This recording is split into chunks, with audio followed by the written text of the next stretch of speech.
Sounds so funny when I can keep it 1,000. I know you don't really want it. I'm like, don't worry, we gon' keep it running for miles after you done. Cause I know you don't really want it. I'm obsessed though. You right, that's why I'm the best though. Too right, when they talking, I say let's go. All right, I'm the one they thought they left, but I got it too right. All of my company is gold. I feel like 3,000 energies is down on low. Cause you know that we bout it. In your dreams, you never want real life. You can't do nothing about it. I heard you say you the greatest. Get your vision must be close a little bit. Oh, Lord, I got high in pole position. I don't need a pit stop. Never miss out on a mission. I'ma make it if you know. And you know I'm never missing. I'ma be the shot clock. Shoot, shoot, shoot.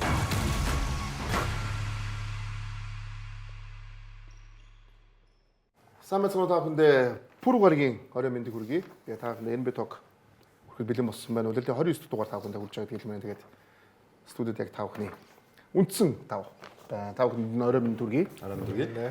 За тэгээ мэдээж нэвтрүүлгийн платинум ивент гэж үндэсний дээдлийн албан ёсны хав Токио байгаа. Тоглолтын хуваар статистик зөвхөн Токиогоос та бүхэн хараарай. Нэвтрүүлгийн платинум ивент гэж Power Sport ус цоошин өнгөтгөр ирсэн байгаа. Нэвтрүүлгийн платинум ивент гэж PC Mall, Apple, Samsung, Huawei, Honor, Xiaomi брэндийн албан ёсны хэрэгтэй уулзгаагүй хийцэнгээ зөвхөн PC Mall-оос та бүхэн аваарай гэдэг хэлмээр байна. За тэгээд зүгээр үстэй тий. Зүгээр. За сонио надруу санаа сонио хараад харна. Цаахнаас жоо гүнхтэй явчих уу яач. Яг одоо яванд гоё очих хаа. За юу амаас унаа. Нөгөө дөрөвнийгээр дуусна гэсэн тоглолтыг чинь ярих гал. Хоёрыг олчлаа нөгөө талаа. Тэглээ. Эндээс эхлэе та тий. Тэгээ да. Тэгээд толгой чамтай юм байна. За. Гэтэ чамд авах 5 бас авах юм байгаа бас хэлсээрсэн. Түрүүчл бол бидний ярьсан нөгөө 23 шидвэл хийвэл яах вэ гэдэг юм бас нөлөөсөн шүү. Бас юм байлаа. 19 хийсэн шүү. 19 тий. Гэтэ үзье энэс үзье. Толгой за яриараа яагаад 2 нот очив энэ ч болохгүй үстэй чинийхэр бол. Тийм ээ. KD ирээд шал өөр болно гэж бид нар бодож л байсан. Босонгүй дээ. Тэглээ. Босонгүй. Юундаа байна? Хьюстон л одоо шүүмжлэх хэрэгтэй байсан бид нар. Лексийн мундаг авах бол бүгдээр харж байгаа. Лука нөхгүй.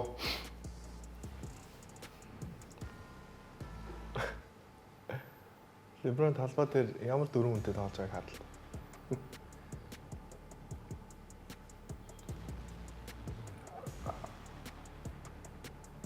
Амар юм уу амар Леброн бол одоо тэгээ юу ярих вэ нэрэн ч тоо.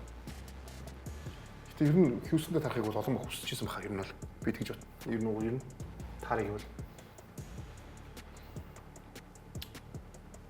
удирдлагын тоглолтуудыг хараад бүх юм арах юм бол одоо энэ эхний 8 баг биш таарсан. Тэгэхээр доороос бууд хадтын тарахыг хүсэхгүйгээр ихэнх нь Хьюстон гэж хэлэх байсан баха ер нь гөөлтэй одоо санс манслах. Санста тарах бол нэгээр гарч иж тарах юм чинь би доороос гарч иж байгаа гэж хэлж байна. Санс өөрөө чинь Хьюстонд тарах гэх байсан баг тааж байгаа байхгүй.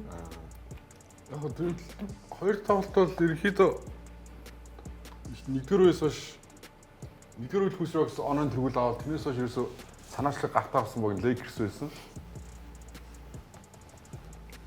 Бүр 15 оноо хүртэл оноос алсан тий.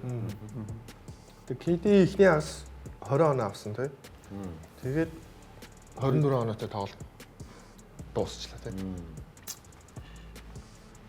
Тэр нөгөө өлөлт хоцсон арга бодлоо шилсэн. Яа. Одоо нас бол тоо юм аа гэдэг чинь. Өчтөр маань.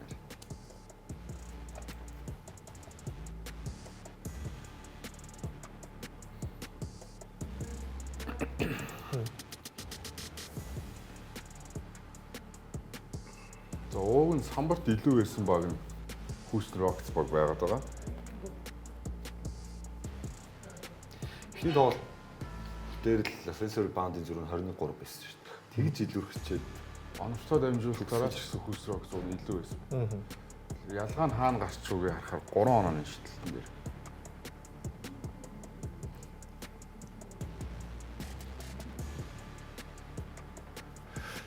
За ямар ч Lakers-ууд гэрээ гадаалаг бол маш сайн хийчлээ. Өөрөө талбай дээр 2 дараас хойш авчлаа тийм. Инкл ёстой. Энэ бол үндсэн даалгавар тийм. Ер нь л гэдэг хүнд даалгавар байсан шүү дээ. Хүн даалгавар тийм. Гэтэ маш хоёр гол тоглогч нь бэлдсэн. Баярын лидер 41 настай тоглогч тэгээд Ривс хин хоёр байхгүй, Лука хоёр байхгүй хтууд ингэ тоглоно гэдэг бол. Тэгэхээр ярих юм байхгүй. Редик л сайн тасгалжуулагч юм байна л гэж хараад шүү дээ. За гэхдээ плей-оффт бол сурвал эсрэг талбай дээр очиж эхэлдэг гэдэг үг үүдэг тийм. талбай дээр хэр тоглохын талаас харъя дээ. Харъя. Гэтэ яг зөв удирдлагын турш Houston Rockets-ыг ер нь нэг очроо олохгүй байгаа юм шиг тий. Гэхдээ доогуур явж байгаа багуудаа хожоол дээр явж байгаа багуудаа ер нь хождоод байсан. Тий. Ажилттай байсан. Тэгээ тэр нь л ерөөсө засарсан юм байхгүй л харагдаад байна л та. Одоо өөрчлөсөн ч юм уу, арай өөр болох ч юм уу. Тэгэхээр нөгөөдөгчийг бас жоохон ярих хэрэгтэй болоо л гэж бодоод байна. Ямар нэг өөрчлөлт ерөөсө хийхгүй байгаа юм. Гэхдээ нөгөө удирдлагын турш бидний ярьсан нөгөө багт холбогч ямар хэрэгтэй байд юм бэ гэдгийг харуулсан л зүгээр болно бүр 100 харагдчих тийм. Холбогч гэдэг хүн ямар хэрэгтэй байд юм бэ тий? Тэгээд одоо тэгэл багтаа байгаа тоглогчдоор л ер нь одоо тоглох ёстой шүү дээ аргыг нь болол. Нэгэнт одоо толон тоглогч байхгүй байгаа учраас ядаж нэг арай өөрчлөлт ч юм уу тиймэрхүү зүйлүүд хэдий би 23 юм шүү тий. да. 3 оноо авсан юм байна. 2 дугаараас тэгэл 3 оноо л авсан. Давтгарын орлогын гэсэн харахад KD бас 12 л давтаж бас болохгүй л байна. Тий. Давхар очингууд нөгөөд байгаа тий. 2 дугаараас. Тэгээд мэдээж KD дээр хийх хамгаалалтаа аягүй сайн бэлдсэн. Lakers-ийн зүгээс гараас нь мөнгөний хурдан гаргая гэдэг.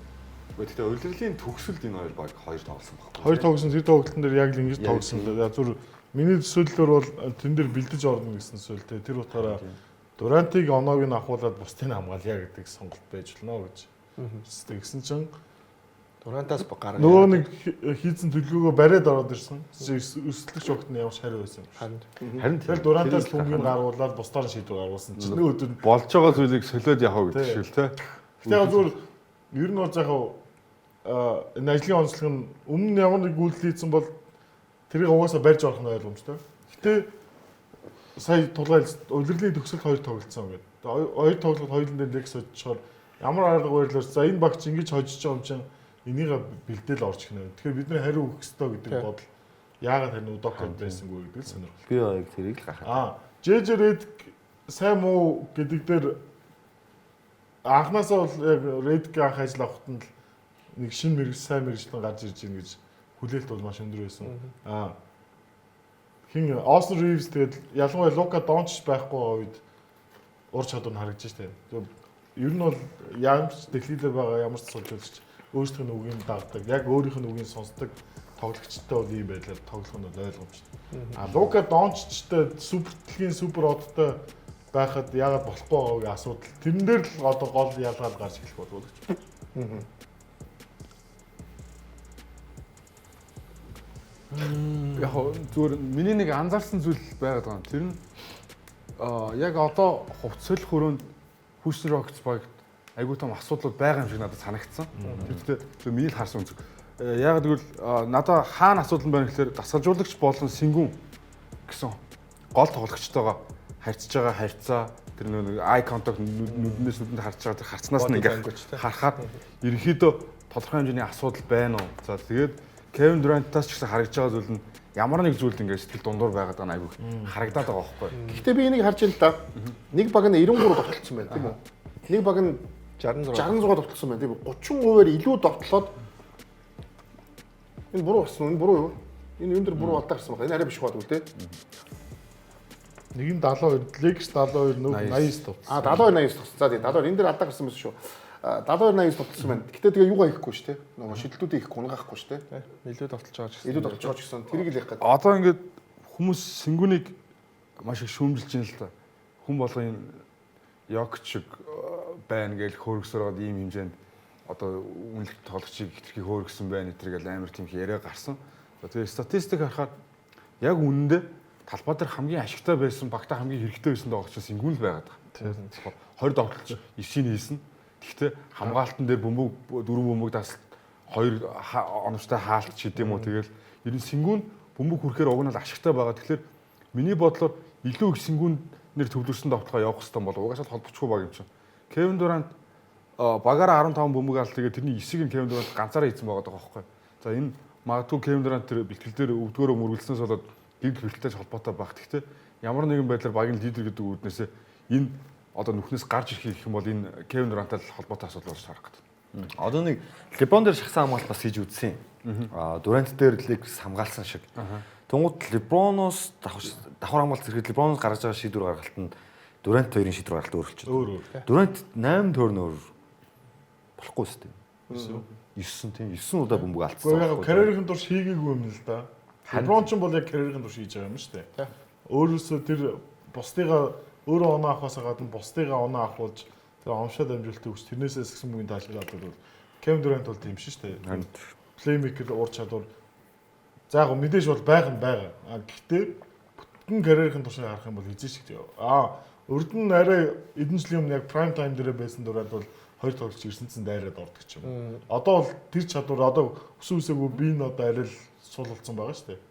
Тэр өмнөх жилүүдтэй харьцуулахад тэр утгаараа шууд ирэхээр шууд ямар ч эргэлзээгүй дамжуулт өгöd байгаа байхгүй. Өөрөө одоо дахиад нэг дайраа эсвэл энэ хамгаалтын байрлалыг өөрчлөе гэдэг тийм байхгүй. Тэгвэл нэг юм асуумаар л да. Яг одоо за 3 дахь тоглолт болно. Хьюстон хот руу шилжинэ. Хьюстон яах ёстой юм бэ? Эвгүй хийвэл өөрчлөх ёстой юм. За юун дээр бол ростер дээр бол нэг юм гарахгүй бах те. Гарна ах. Би бол ростер дээр өөрчлөлт орно гэж бодож байна. Шууд орно гэж үү? Тийм. Одоо Жош Окогийн талбай дээр яг үндэ ямар шашиггүй байлаа. Лук Кеннардийн тоглолтыг хязгаарлах гэж түүнийг гаргасан. Яг үндэ хязгаарлаж чадаагүй. Тэгээ үнэхээр Жош Окогийг гараад хязгаарлаж чадахгүй бол яаж Рич Шепардаа гараанд нь гаргаа. Довтлогоо тал дээр. Жош Окогийн шидэд хийхгүй шүү дээ. Рич Шепард хийхгүй байсан ч гэсэн ядаж одоо талбай дээрээ бол би Рич Шепардыг арай өөр сэтгэл зүйтэй сайн шидчихвэл гэж найдаад байна. Хөгжин дэмжигчдийн дэмжлэгээр. Тийм учраас Рич Шепардыг гараанд гаргачих. Лук Кеннардыг дагаал гүйж яхад болно өстэй. Тийм одоо зогсоогдчихгүй те ингээл кроссовер хийгээд орчдөг юм чинь Рич Шепард өөрөө ч шидэгч хүн гүйж тоглогч юм чинь Кеннардыг дагаал гүйчих хэмжээж болохоор те болох байх гэж бодоод байна. Тэгэхээр нэг хамгаалт нэр амар сул тал болох нь гайгүй болов. Тийм учраас Рич Шепардыг би бол гараа руу орж байгаагаар хараад байна. За ростер дээр ийм юу байж өөр яавал ямар юу хийх вэ? Нэг энд ийм байгаа. Плей-офф гэдэг бол өөрөө угаасаа яалч сэтгэл зүйн тулаан. За тэгээд бас Рич Шепардыг талбай дээр гарч ирээд хурдан давтахноос 3-аас гарч ирээд шитгэхэд Дурант бөмбөг давцсны дараа над руу бөмбөгөө өгөөч гэж дуудаж байгаа байхгүй. Тэгэхээр Шепард одоо энэ сууралд ерөөсөй байхгүй болсон байх магадлал миний бодлоор айгүй өндөр. Сэтгэл зүйн хувьд үнэхээр байхгүй болсон байх магадлал айгүй өндөр. За тэгээд ууг нь Houston Rockets юуг өөрчлөх ёстой вэ гэхээр Lakers баг ерөөсөө сэлгээнээс ганц л тоглогч 6 он авсан байсан Jackson Hayes байсан. За тэгээд Bronny James 3 минут орж ирээд нэг бөмбөг алдтал, нэг airball шидэд, нэг муу пас өгч суулж байгаа байхгүй. Тэгэхээр ууг нь бол арай сэлгээнээс олон тоглогч ашиглах боломжтой баг нь Houston Rockets байгаад байгаа. Энийгээ илүү ашиглах хэрэгтэй болов. Тэгээд миний бодлоор ер нь бол бутаад бороо илүү дайрсан тоглолтыг хийгээд сэнгүүнээр дамжсан тоглохыг айгүй олон явах хэрэгтэй болов. Тэгэхээр сэнгүүн нөгөө нэг яриад байгаа жок чи хийж байгаа тэр дамжуулалт те оноо самбар бүгдэнд нь хийх боломжтой ганц давуу тал нь би сэнгүүнийг байна гэж хараад байна л да. Тэний дээр би санал нэг өнөө. Тоглооны эхний сонголт нь баг сэнгүүн байх хэрэгтэй юм болов. Яг бол Lakers-ийн хувьд бас төвийн тоглогчдод бас нэг сайн биш байгаад байна шүү дээ. Магадгүй Эйдэн алдааны асуудалд орох юм бол араас нь гарч иж байгаа тоглогч нь Jackson Hayes-ийн эсрэг бол сэнгүүн бол яаж тоглож болох юм санагдаад байна. Тэгэхээр эхний тоглооны сонголт нь сэнгүүнээр эхлээд сэнгүүн ерөнхийдөө тоглолтын санаачлагыг авч тоглох юм бол илүү давуу тал нь гарах юм бол гэж би хараад байна. Тэгээд нөгөө нэг сайн хамгаалдаг тоглогч нар байгаад байгаа хэрнээ тэрийг нөгөө яаж багийн хамгаалалт болгох вэ гэдэг юмыг Houston Rockets бас сайн хийхгүй байгаа юм санагдаад. Тэгэхээр одоо ингэ нэрнүүдийг харах юм бол ер нь хамгаалалт тоглогч нар ер нь айгүй сайн хамгаалалт тоглогч нар байгаа боловч яг багаараа хамтдаа яаж хамгаалах вэ гэдэг дээр одоо нэг Atlanta Hawks дээр ярьдаг шиг ийм зүйлүүдийг одоо Удокод салжуулагч сайн хийх ёстой болов эсвэл магадгүй айл хэдийн тэрнээсээ хоцорсон ч гэж магадгүй Houston Rockets. Энийг удирдлагын турш айл хэдийн хийгээд оролдоод сайжирсан байх ёстой юм. Одоо плей-офф болоогүй байгаа тохиолдолд бас шууд болчихно гэж бас сайн мэдэхгүй байгаа даа. Тэгэхээр Houston-ийн хувьд бол нөгөө одоо талбай дээр болох хоёр тоглолтыг заавал хожиж иж багийн уур амьсгал ч юм уу тэр зүйлүүдийг илүү сэргээгээ тэндээс л одоо Lakers-ийн талбай дээр очиж ингэх зүйл нь илүү чухал болов л гэж. Бид том бурууг Удокод салжуулагч гэж болох уу? Би л авах. Тийм шүү дээ. Одоо тэгээд нэгэнт угсаал холбогчгүй. Явсараа бол үлэлт болсон чи холбогчийг одоо яриад яах вэ нэгэнт байхгүй юм шүү дээ. Одоо тэгэхээр байгаа хөз рүү Лукар Ривс хоёроо алдчихад байгаа үзрээ ашиглаж чадаад хожоод ш нөгөө тал. Тэгэхээр чин байгаа бүрэн бүрэлдэхүүнээрээ байж энийг ашиглах хэрэгтэй. Энэ дээр тэр сүүлийн хоёр тоглолтод хожсон. Яг нь бол тэр тоглолтуудтай яг л адилхан тооцоод Durant-ыг 3-ын толгоон дээр байгаа үед ер нь дабл тим ерөнхийдөө очихгүй. Ер нь 2.45 дээр тэ 45 дээр яг бөмбөг барьж байгаа үед нь дабл тим очиод тэгвэл маш хавар байсан байхгүй. Laravia эсвэл Kennard ч юм уу юм цөөхөн позишн дээр арай сул хамгаалагч нь авч таарна шүү дээ Durant-ыг. Тэр үед нь ямар ч эргэлзээгээр хажуудлын үн шууд очоод төвөөс чиглэсэн ер нь нүүрний шумруу хажуугийн шумруу л хөөж байгаа байхгүй. Тэгээ Дурант эсвэл 45 дээр гол руу оруулахгүй Дурантыг дандаа нүрийн шум руу гүйлгээд гүүгэнгүүт урдаас нь төвийн тоглогч нь гарч ирээд хажууг араас нь баг 3 тоглогчтой тохиолдол маш их байна. Тэгээд одоо яг тийм одоо нөхцөл байдлыг одоо 3 тоглолтын дээр зөөр харж байгаа хэрвээ би одоо чинь миний багт тулгарвал яг тийм нөхцөл байдал дээр хин дабл тим хийгээд байгаа юм. Одоо хөвчлээ смарт хийгээд байгаа байхгүй юу? Ухаантай. Тэгээд дээрэс нь смарт нууник хамгаалтын мэдэн цайтай учраас зарим тохиолдолд одоо чинь өөрийнх нь авч байгаа тоглогч Дурантай ойрхон гүгээд өөр тийшээ кат хийж эсвэл заслаан тавихгүй явж байгаа шууд хаяад дабл тим гэж байна. Тэр нөхцөлөөр хүмүүсээ зөв үрэх шаардлагатай л. Одоо чинь Сэнгүүн бол хин Лексэс одоо чинь шууд Леброн эсвэл төвийн тоглогчдоос нь шууд тэр 3 шугамны дээр ч юм уу дэгийн тал руу шууд автоматар дабл тимд очихгүй шүү дээ туслах хамгаалал. Тэр үед нь тим тоглогчдыг байлгах зорилготой ч юм. Тий. Тэгвэл яг хамгийн сайн ойрхон байгаад үлдчихэл хэцүү болчихсон. Смартыг биш арай өөр тоглогчийг байлгах зорилготой. За бүгд яг хөө за Lakers дээр бол одоо 2 очсон баг дээр бол ярих юм юу вэ? Яг хөө Lakers-ийг уг нь хожиход бас тийм хэцүү байх боломжтой байгаа байхгүй юу?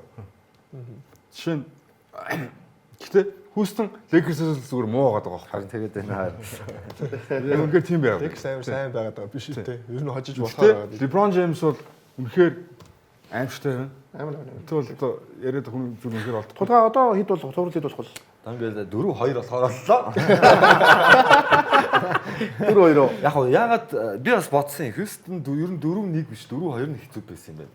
Ягаад гэхээр 6 дахь тоглолт Houston хотод болох байхгүй. Талбай дээрээ дуусгах юм байна шүү. 4-2. Тийм 4-1 Одоо бол бас тэгэхээр 4 дараа ч очих нэ тий. технээ харин. Яа.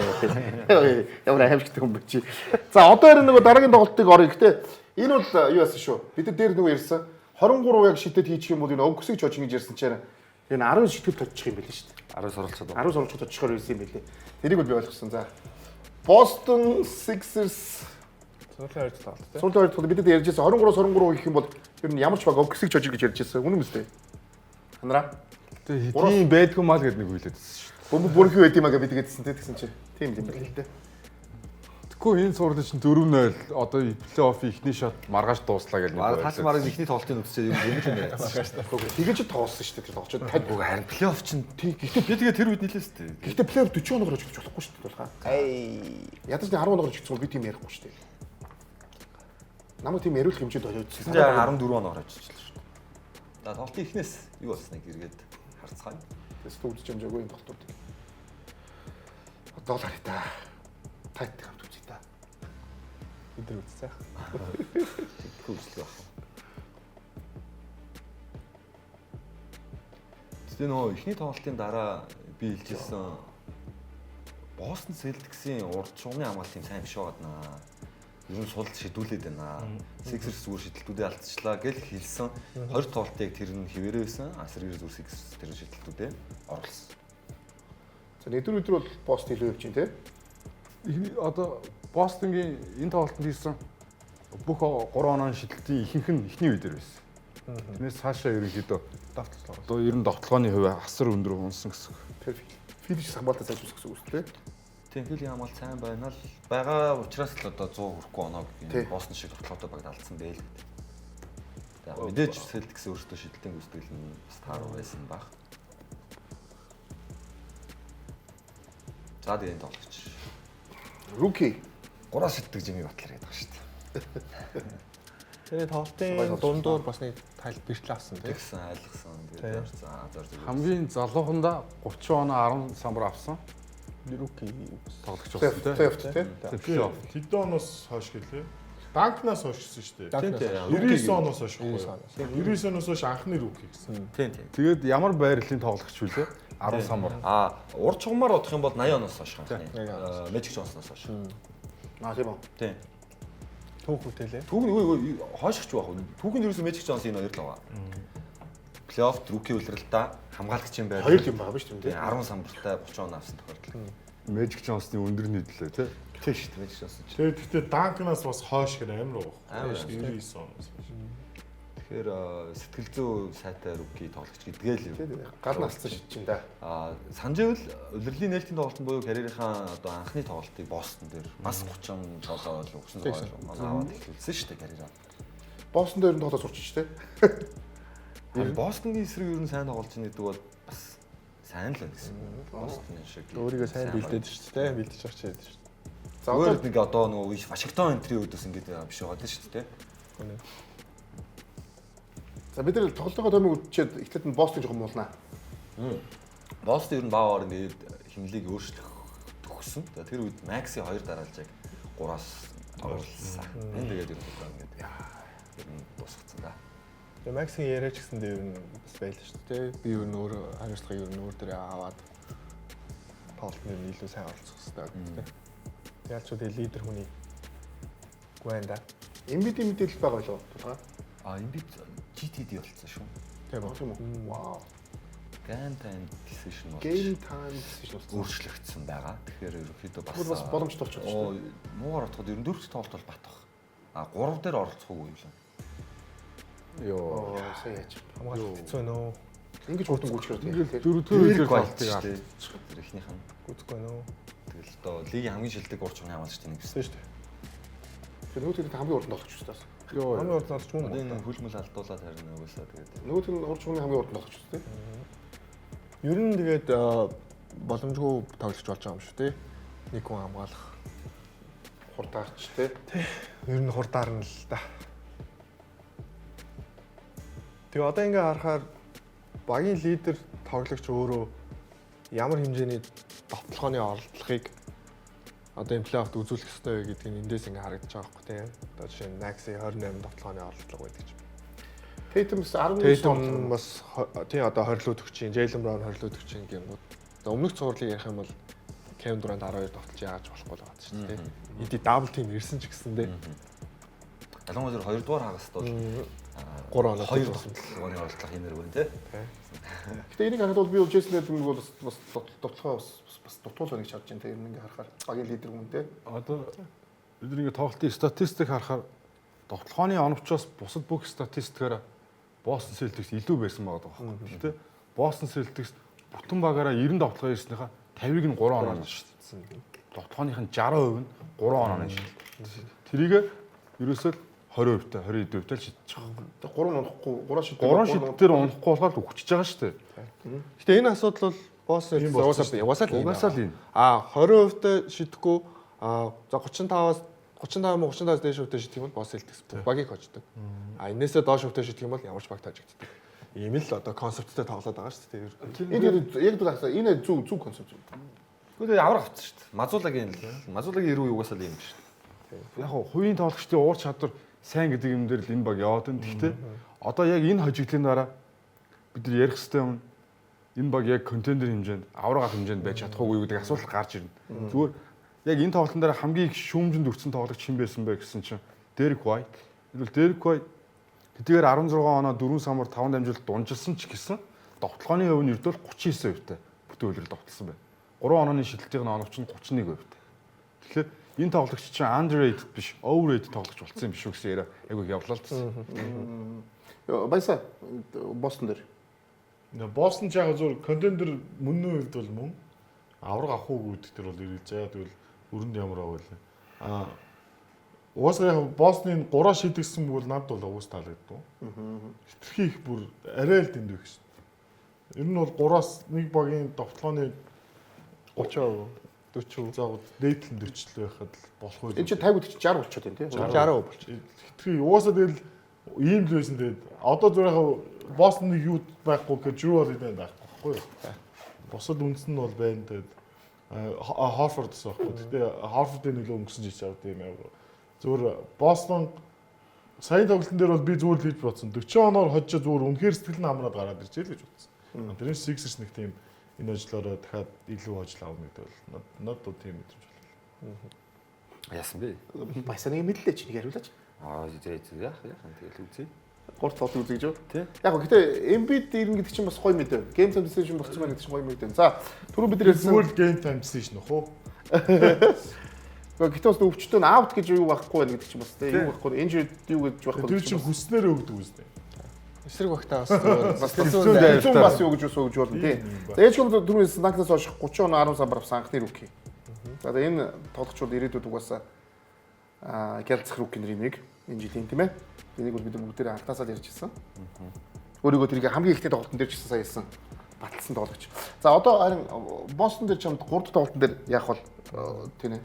За тэгэл түрүүн яг хэлсэн тоглолтын арга барил бол уусаа өөрчлөгдөхгүй. За мэдээж өнгөрсөн жилүүд тэр авраг авсан Босс Celtics дээр бол хамгийн чухал тэр тоглогч нар байгаа шүү дээ. Drew Holiday, Al Horford гэдэг тэр багаас бол мэдээ суларсан байна. Тийм учраас авраг аавна гэдэг бол үнэхээр хэцүү. Хүнд даалгавар болох бах. За тэгвэл мэдээж West-ийн бүсээс нэг л багтай тоглолоо шүү дээ. Тэгэхээр East-тэй ингээ харах юм бол мэдээж Boston Celtics бол контендер хэмжээнд байгаа. Тэгээд Tatum-ыг бид нар одоо ингээ харгуу за 1.30 дон авсан тоглолтууд байгаа. Ер нь л 19 оноо, ер нь л 20 оноо. Тэгээд бусад үзүүлэлтүүд нь айгүй сайн байгаа шүү дээ. Тэгэхээр Tatum өөрөө ингээ миний бодлоор бол бас хүмүүсийн хувьд бол харахад ер нь өмнө бэртэж байгаагүй юм шиг одоо хөдөлж чадчихээн. Гэхдээ 100% формондоо бол бас ороогүй харагдаж байна гэдэг байгаа байхгүй. Одоо жоохон жин илүү байгаа ч юм уу тий. Тэгэхээр ер нь Tatum-ийн бас нэг одоо буцаад хэвэндээ орох цаг нь энэ цуврал дээр ер нь ирч болол гэж би хараад байна. Тэгэхээр Jaylen Brown-тай адилхан хэмжээний одоо юу гэдэг 25-аас дээш оноо энэ хоёр хоёулаа дундчлаад эхлэх юм бол Boston Celtics бол тэгэл эргээл хэвэндээ орч болоо гэж бодож байна. Нэгэн сууц систем одоо саяны 3-аас 50 тоглолтог бол өөрчлөлтөө. Boston Celtics 3 дахь болон 4 дахь тоглолтын дээр юг өөрч орж ирэх нь айгүй ойлгомжтой. За хамгаалтаа өөрчлөнө. Хамгаалтаа өөрчлөнө гэдэг нь Филиг 3-аас 19 оруулсан гэдэг чинь 3 оноо шидэлтийн периметр урд шумны хамгаалт муу байсан гэсэн үг шүү дээ. Тэр энийгээ мэдээж ярилцаж орж ирэх нь тодорхой. Энийгээ ярилцаж орж ирээд харин энэ 3-4 тоглолтыг хоёулыг хожиж чадахгүй юу гэдэг бас айгүй том асуултын нэг болчиход байна л да. За юу дараагийн хэлбэрээс сэдв рүү оръё. 7 хоног эхлээд нөгөө удирдлагын шилдэгүүд шагналууд аваад гисэн. За тэгээ Wemby оны шилдэг хамгаалагчийн шагналыг 100% саналаар авсан анхны тоглогч, түүхэнд их анхны тоглогч тийм ээ. Шилдэг хамгаалалтын тоглогчийг урд нь хинч 100% саналаар авч байгаагүй юм шүү. Тэгээ Том Грин бол бас маш өндөр саналтайгаар 2 дугаар өрөнд тасраа байсан тийм. Тийм ээ. Хоёр хүний тухай ярьсан байна шүү дээ. Ер нь энэ хоёр л хэлсэн юм байна. Draymond Green тэнд нэг санал авсан байна хаа. Чаавста. Тэр плейний тоглолтыг чинь үзээд нэг хүн санал өгсөн юм тий. Тийм шгүй.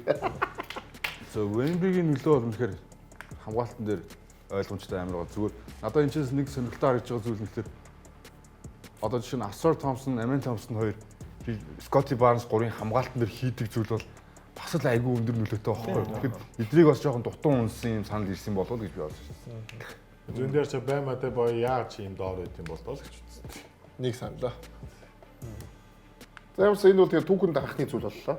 Тэгээ дөрөвнийг ч гэсэн харъя л да. Нэг нь санал шүү дээ. Дөрөв чинь одоо бүсэд тэргүүлсэн. Кейд байхгүй үед яаж тоглосон тий. Тэгээ тэр энэ юу вэ? Нөлөө байгаа шүү дээ. Энэ нөгөө хиддэг шагналын хиддэг нөлөө. Энэ 10 дараалж авах шагналын ихнийх нь байлаа Wemby-гийн. За тэгээ Spurs-ийн хувьд бол үнэхээр шагналуудыг түүж гин тий. Тийм байна уу? Шилдэг 6 дахь тоглогчийг Keldon Johnson гэж тоглогч авч ин да. Драфтын хэд тоглолт сонголт үүсгэж лээж байна? 50 хийсэн гэлөө. Тийм болчихоо. Хэцүү асуулт байна. Үг бол юм Тэг жир мэдэхгүй байна. 58 ч Илүү гэдэг. Гүнэд гисэн байсан баха. Би буруу хараагүй. Keldon Johnson-ийн хувьд бол Ингээс үлрээ. 82 тоглолтод оролцсон тий. Spurs-с. За тэгээ 13 оноо дуудчихсан тэгээд Ер нь их ойрхон байсан да. Эхний хоёр. тийм ээ тий.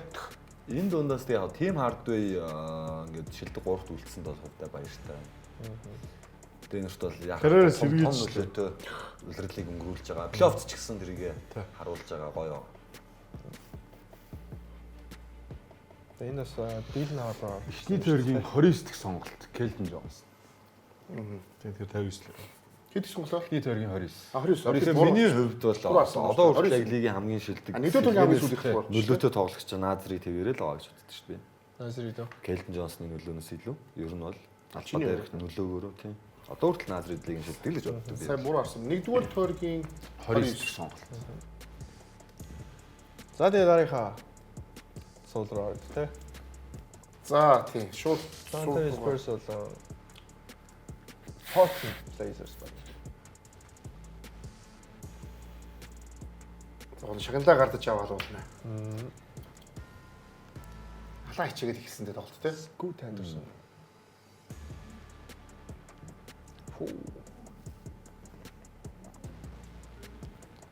Скут алсан. Харин яаж ингэ огцом сайжирч юм? Ивэ болохгүй яваадсан шүү дээ. Огцом сайжирч байгаа. Хүүч нэг муу ус байгаагүй шүү дээ. Муу л аваад л та. 30% тавталал байсан шүү дээ үгээр л. Энэ үлрэл бол өөр байгаа шүү дээ. Зүгээр харин тэгэл дасгалжуулагч чинь дасгалжуулагчтай шууд бол. Тийм л баг тий. Ашиглаж байна, ашиглаж байна. Энэ үлрэл 60 тоглолт энэ. За энийг За тэгээд тийм биш дараа 11 мэн. Чүү хоолойд хамгаалж штэ. Гоё л доо. Үнэхээр хайр татан тоглогч жүрвч. ёо. За тоглолтын нэмсэнд орсон. Энэ биш тийм. Яа. Тэгээд манарцсан байсан шүү дээ. Тэнд илүү паслах гэж оролцсон л илүү л. Тийм үстэй гараа явуулаад нөгөө тулах юуг болоод. Тэр тэ баг инстинкт ахаа тий. Саанаасаа шууд muscle memory гоо. Тэр тарих хөдөлт гэж байгаа тий. Португалд орсон тий. Юу. За тийм Wemby байхгүй бол өөр шүү гэт тий. Гэхдээ 4-4 гэхэд юу Spurs илүү явж ирсэн тийм ээ. Тийм шүү дээ. Бүхэл тоглолтын дууш санаачлаа. 3 оны шилтүүд нь унжижсэн. 24-7. Тийм Wemby эффект бас үнэхээр. Амар. Пени. Нэг он.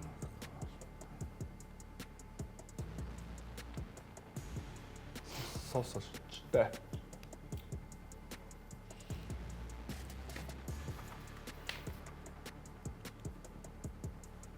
Вэмби байхгүй болохоор ингээд ор дайрна л та. Одоо ингээд орохт нь Wemby зогсож ирсэн бол гараал явчихна. Вэмби байхгүй бол Авдиагийн оролтыг хязгаарлах хэцүү билээ уусаа. Скут чи 27 оноо лөө тий. Тэгээ ер нь дасгалжуулагч тэгээд ер нь бас нэг жирүү бас ирсэн гэж холбоотой гэж байна. Тэгээ Scott Anderson. Яа, жуугийн нөлөө байгаа бах. Бэлтгэл дээр Сурж байгаа тий. За 3 их дал явж байна. Stefan Kass. Чүү. Контакт тий.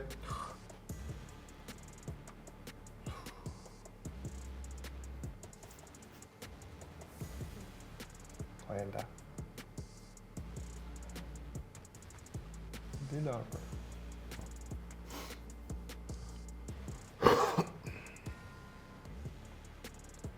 Ордоор дээр нь ороод ирлээ те.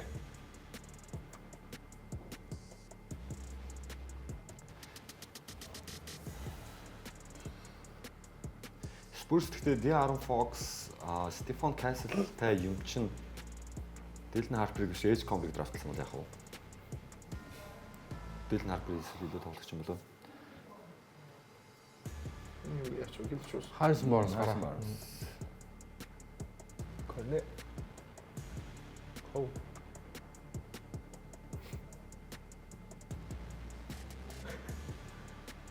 За ингээ гол 99 иргэн илүү яваад байгаа тий.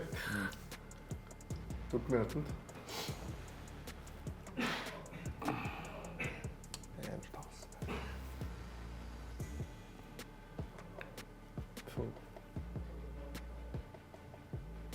Халзууч яа тий. Авдиа. За яаж гсуу. Хоёр алхаал зогслоо шүү.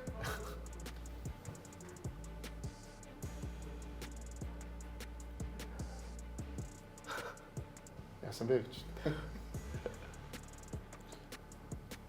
Зэм үч хүртэл тэргүүлтээ явсан. Spurs ингээд яг сүүлийн 2 минутанд л тоглолтыг алдсан.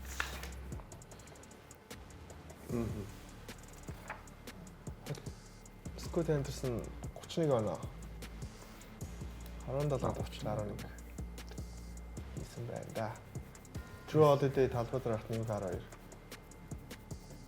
16 оноо 10 самбар. Амарна. За тэгээд юуг Портленд талаар юм ярьцгаа. За ихлээр Wemby-гийн юу ярьчаа тэгээд тийм үү. Wemby-гийн битэл Wemby-гийн таг худалдаас ирэх хугацаар юм гарсан байгаа л хугацаа тэрийг өдрөөр тий. Гэтэ ер нь бол ийм тарих хөдөлж ирнэ анараа. Тэр бол Эмбигийн дүрмээр бол concussion протокол гэж байгаа байхгүй. Тарих хөдөлгөл заавал үнжихстэй өдрүүдэд үнжихс доороо яад 2 хоног яг нэг үйл ажиллагаанд оролцож болохгүй гэдэг заалтууд. Тэгээд цаанаас нь зөвшөөрөл өгж иж тоглолтонд. Тийм ээ. Протоколд орсон л бол цаанаас зөвшөөрөл. Тамирчны бүр амь настай холбоотой зүйл болохоор. Тэнгүүд 2 хоногийн дараа бол амар. 3 хоног дээр тоглолт тохиол баш баг гэдэг байгаа байхгүй. Тэр 3 тоглолтыг үнжих магадлал өндөртэй л байгаа. Хамгийн эрт иргэн иржсэн хугацаа бол ер нь 4 тоглолтын өмнөх өдөр нөх нь шүү дээ. тийм ээ. Тэгээ Америкийн нэг юм чинь нөгөө поло байна гэж байхгүй.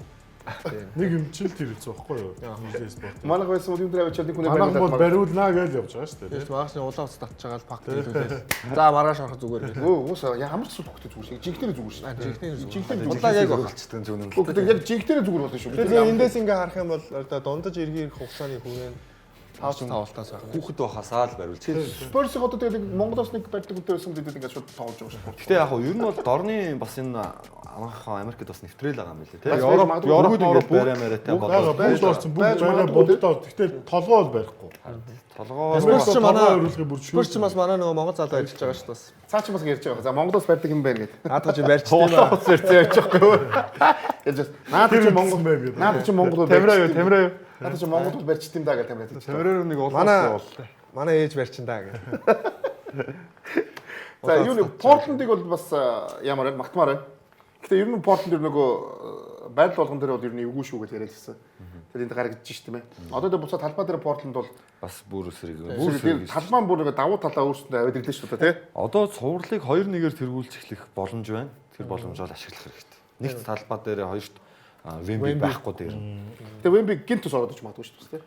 Улаан гинт 2 дугаар үе дээр үү? Гинт ороод. Гинт 3 дугаар тоглолтын өмнө бас Gensel decision өөрчлөлт ороод. 3 дахьыг бол өнжих бах уу? Орж 4 дээр гэж сая ярьсан ш. Харин сая ингээ харуулж өөрчлөлт магадгүй шүү. Юмыг яаж төгтө харъя. Портланд дээр нэг ийм авштай чанар байна. Бааж нөө болохгүй болсон ч хамаагүй хэлнээс үзтээсээ сонсоод аваарай. тий хилээд аваа. Хилээс амжиж штеп. Болчвол нөө амар олон юм хэлсэн байж байгаа. Хилээс болчвол тэгээд авчихсан гэдэг. Яг байгаа үстэй гэдэг. Ийм хүмүүсийг Одоо ингэ юм байна л да. Баажахаар бол Вемби буцаад нөгөө Шаолин руугаас мөрөө очоод тэгээ ингэж байгаа толгоогоо бариулангууд гинт 3 тоглолтын дээр Алаа ичээд гараад ирээ тий. Амар Яг Портланд нэг юм давуу тал байна. Тэр нь бид хэдэн хоногор яаж хожигчсэн эзэж бууж өгдөг.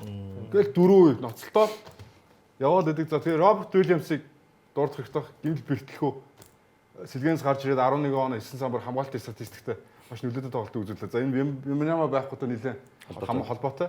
Гэхдээ бас та нэг юм ажиллаа харах юм бол бидний сүүлийн хэдэн жил ингээд яг юм одоо дээр үе гэж ярьдаг тийм классик төвүүдийн юм тулаантай ийм цуврал ирэн сүүлийн хэдэн жил бид нар хараагүй байхгүй. Гэхдээ Wemby байхгүй ч Spurs Portland-ыг хожих. Роберт Уильямс, Klingon гэл ингээд нөгөө нэг амар өндөр төгтөнөх 3 руу гарч идэггүй юм төвүүд. Тэр тулаан болчихлоо гэж юу? Giant-уудын тулаан болж та. Гэхдээ Wemby байхгүйсэн ч одоо ихтэй хожих магадлал Spurs бас байгаа шүү дээ. байлгүй яхаа. Бага. Spurs нэг хаагтч тоглолтын юм л алдаг шүү дээ зүгээр яг юу гэдэг Portland талд нь одоо юу гэдэг чи Holiday ч гэдэг юм уу плей-оффын нэлээд утаа үнэрлэлсэн тийм тоглогчид их байла. Эсвэргээрээ Portland Wembanyamаг байхгүй гас гадна гарааны тавтан ганц плей-офф утаа үнэрлсэн ганц тоглогч нь Darren Fox л аваад. Тэрүүгээрээ жоохон тоглолтын төгсгөлийн тэмлээ авчвал гэж. Тэрүүгээрээ одоо анх удаага бас нэг эсрэг багийн талбайгаа дээр плей-оффын урамсал мэдэрч үзэх гээд байна. Тэгэхээр Spurs-үүд бас хэцүү тоглолт болно 3 тоглолт яхахгүй. Тэгээ ер нь зөвөр нөгөө энэ цуврал эхлэхийн өмнө бусад тоглогч нарын одоо атлетик чанар, залуу чанар гээл энэ зүйлүүдийг харахаар ер нь нэг тийм хол зөрүү, заах зөрүүтэй байх. Гэхдээ нэг тийм хол зөрүү байхгүй. Зөвхөн ганц л одоо давгч хүчин зүйл байгаадсан шүү дээ. Wembanyama гэдэг. Тэгэхээр миний бодлоо дараагийн тоглолт Portland очиж байгаа. Би бол Drew Holiday-ийн нөлөө гэж амар зүйл энэ багт байгаад байна гэж би харж байна. Дээрээс нь яг эдгэр чинь өөртөө яг ийм одоо юутай байгаад байна л да. Одоо лидертэй. Тэгээ тэр нь Avdia гэдэг. Тэгээд дээрэс нэмээд багийн нөгөө Тэгээ өнөөдөр бас яжаад сэтгэл санааны дайралт ч юм уу юу ч юм Portland-аас нөгөө Dame Lillard-ийг бас ирэх гээд байгаа ч юм уу comeback хийх гээд байгаа ч юм уу нэг тийм бичлэгийн бас оролцсон л байл. Цуурлыг ингээд гоё яваад Portland-ийг ихтгэл болоод ирэхэд Portland-ийн эзний талаараас жоохон сонь мэдээлэлд гарч эхэллээ шүү дээ. Одоо энэ бид шинээр авсан. Гэхдээ хамгийн тийм мөнгө хэмнэх дуртай хамгийн тийм би нарийн Нарийн эзэн гинэ. өмсгөл үзэгчдэд подолохгүй хэцүү. Тэгвэл бүр энэ хамгийн Холбоо гоё дээрээ юу? Одоо Thiago Splitter-ийн энэ үйлрэлд хийсэн ажил хамгийн сайн ажил тий. Засварлагч хийсэн ажил. Тэгсэн чинь туслах тасгалжуулагчийн цалингаас ахлах болгох цалингийн өсгсөн. Гэтэ ирэх жилийн гэрээг санал болгосон чинь тэр нь бүр бусад NBA-ийн коучнаас бүр хамаагүй бага цалингаар авсан. Одоо баг өөр баг руу явах магадлалыг өндөр болчихдаг гэсэн тийм яриа гараад ирсэн. Оо тэгвэл хэцүү юм байна шүү дээ. Оо нас муу мэдээ шүү дээ. Амар муу бодсон. Тийм эзэнд бол хэцүү юм бэлээ. Муу бит Жошуа Харрис ч бас амар харамч байсан бохгүй юу? Тэгээд сүүлийн үед гаг болчиход байгаа. Өөр бизнес нь амжилттай болоод эхэлсэн байсан. Нэг хэсэг амар харамч байсан юм. Би яг тэгэхээр харамч эзэнтэй гэж үзсэн болохоор айгүй хэцүү. Тэгвэл очиж нэг бус нэг нөгөө бизнесүүдийн сайжруулъя та. Тэгээс очиж эдрийн хахаас хэлдэг шин Chicago Bulls гэдэг бас нэг амар харамч. За хамт дугаараа үзэгчтэй тэгээд эргээд өдөр хэдэн орон дараа уулзцгаая. Тэгээд та бүхэнд NBA Talk-ийн 2 дугаар хүч байгааг хэлмээр байна.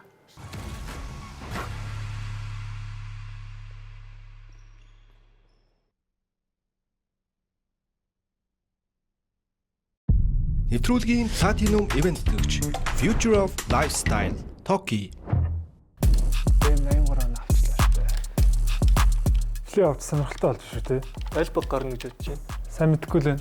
Түүлийн Toki Pick-ээр таамаглаад зүгөө. Над дээр бөмбөг таарчлаа шүү дээ. Пүү. Би iPhone очихлаа шүү дээ. Йоо. Toki app-аас тоглолтын оноо статистик хуваар зэрэг мэдээлэл хараад Pick-ээр тоглолтоо тааж бэлгээ аваарай.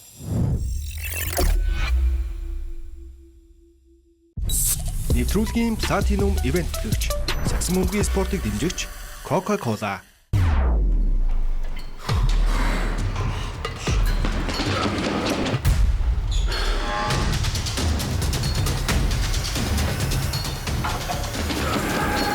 Эрдэс нөхөх Sportus Powerade. Нэвтрүүлгийн ерөнхий ивентэд гэгч цахим технологи цахилгаан барааны дэлгүүр PC Mall. Энэ урьдчилгаатай юу? Урьдчилгаагүй. Энэ урьдчилгаатай юу? Урьдчилгаагүй. Хүй, энэ урьдчилгаатай юу? Тэр бас урьдчилгаагүй. Гал утсаа хамгийн хиндаа бэлэгтэй урьдчилгаагүй лизингээр аваарай. Гал утсаа зөвхөн PC Mall-оос. Нэвтрүүлгийн Platinum Event гэгч Future of Lifestyle Toki. Тэм 83 он авчлаа шүү дээ. Плей-офф сонирхолтой болж шүү дээ. Аль баг гарна гэж бодож байна. Сайн мэдгүй л байна. Түүлийн Toki Pick-ээр таамаглаад зүгөө. Над дээр бөмбөг таарчлаа шүү дээ. Пүү. Би iPhone очихлаа шүү дээ. Йоо. Toki app-аас тоглолтын оноо статистик хуваар зэрэг мэдээлэл хараад Pick-ээр тоглолтоо тааж бэлгээ аваарай.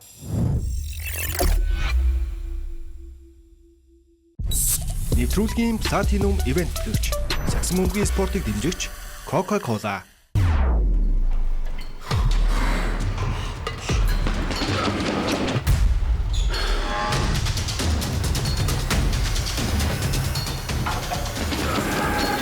Эрдэс нөхөх Sportus Powerade. Нэвтрүүлгийн ерөнхий ивентэд гэгч цахим технологи цахилгаан барааны дэлгүүр PC Mall. 1,200,000 төгрөг байхад iPhone 17 авчиж гэсэн үг. Тийм ээ хана бүр 17 Pro Max. Биднийх чи тэгээд Аль биесны хэрэгтэй. Дээрээс нь бусад хатраас хамгийн хямд. Эзэнгийн хэлбэр нөхцөлтэй авчил та. авъя. Урьдчилгаа 20% төлөөд хамгийн хялбар лизингээр iPhone 17 тавуулаарай. PC Mall 75 35 35. Нэвтрүүлгийн Platinum Event гэгч Future of Lifestyle Toki. Тэм 83 он авчлаа шүү дээ. Плей-офф сонирхолтой болж шүү дээ. Аль баг гарна гэж бодож байна. Сайн мэдгүй л байна. Түүлийн Toki Pick-ээр таамаглаад зүгөө. Над дээр бөмбөг таарчлаа шүү дээ. Пүү. Би iPhone очихлаа шүү дээ. Йоо. Toki app-аас тоглолтын оноо статистик хуваар зэрэг мэдээлэл хараад Pick-ээр тоглолтоо тааж бэлгээ аваарай.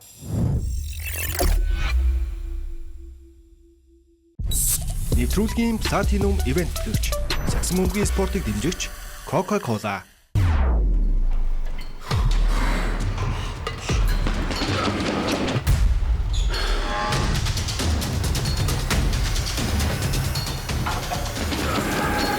Эрдэс нөхөх Sportus Powerade. Нэвтрүүлгийн Platinum Event гэгч Сагсан мөнгөний спортыг дэмжигч Coca-Cola. Нэвтрүүлгийн Platinum Event гэгч Сагсан мөнгөний спортыг дэмжигч Coca-Cola.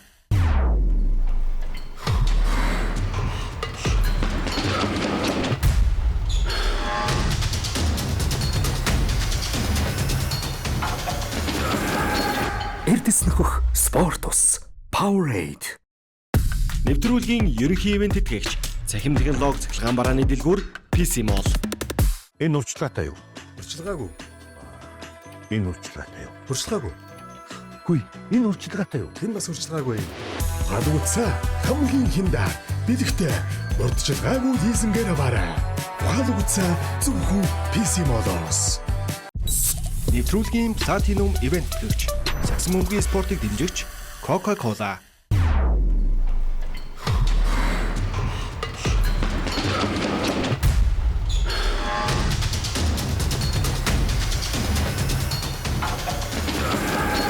Эрдэс нөхөх спорт ус Powerade.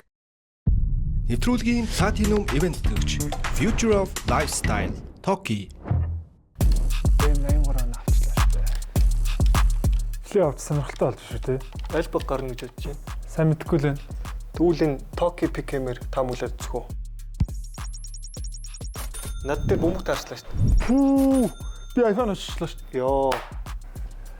Toki app-аас тоглолтын оноо статистик хуваар зэрэг мэдээлэл хараад Pickemer тоглолтоо тааж бэлгээ аваарай.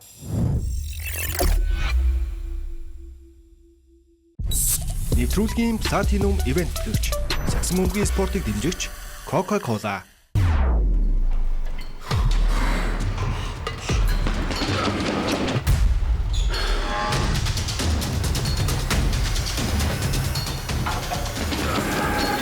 Эрдэс нөхөх спорт ус Powerade. Нэвтрүүлгийн ерөнхий ивент тэтгэгч цахим технологи цахилгаан барааны дэлгүүр PC Mall. 1,200,000 төгрөг байхад iPhone 17 авчиж гэсэн үг. Тийм ээ хана бүр 17 Pro Max. Биднийх чи тэгээд Аль биесны хэрэгтэй. Дээрээс нь бусад хатраас хамгийн хямд. Эзэнгийн хэлбэр нөхцөлтэй авчил та. авъя. Урьдчилгаа 20% төлөөд хамгийн хялбар лизингээр iPhone 17 тавуулаарай. PC Mall 7575 35 35. Нэвтрүүлгийн Platinum ивент тэтгэгч Сагсан мөнгөний спортыг дэмжигч Coca-Cola.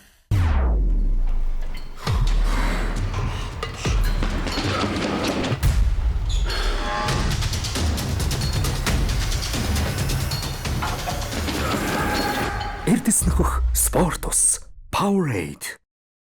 Нэвтрүүлгийн ерөнхий ивент тэтгэгч цахим технологи цахилгаан барааны дэлгүүр PC Mall. Энэ урьдчилгаатай юу? Урьдчилгаагүй. Энэ урьдчилгаатай юу? Урьдчилгаагүй. Хүй, энэ урьдчилгаатай юу? Хэн бас урьдчилгаагүй. Гал утсаа хамгийн хинда бэлэгтэй урьдчилгаагүй лизингээр аваарай. Гал утсаа зөвхөн PC Mall-оос. Нэвтрүүлгийн Platinum ивент тэтгэгч Сагсан мөнгөний спортыг дэмжигч Coca-Cola.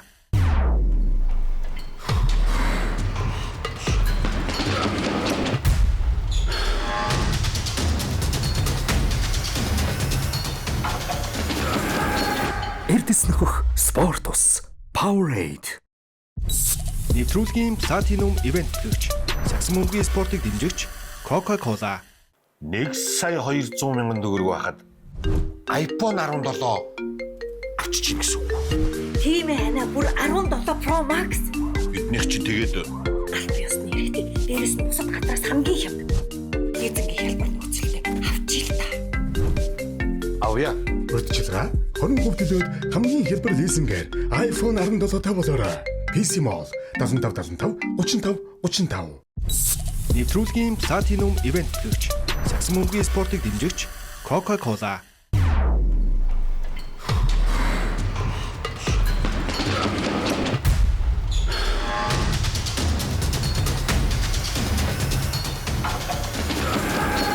Эрдэс нөхөх спорт ус Powerade.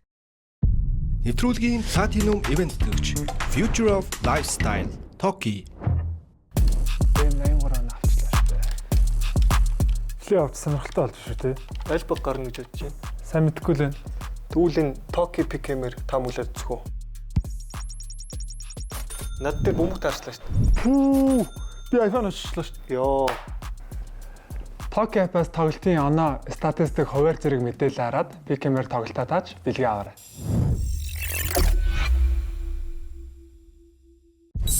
Нэвтрүүлгийн Platinum ивент тэтгэгч Сагсан мөнгөний спортыг дэмжигч Coca-Cola.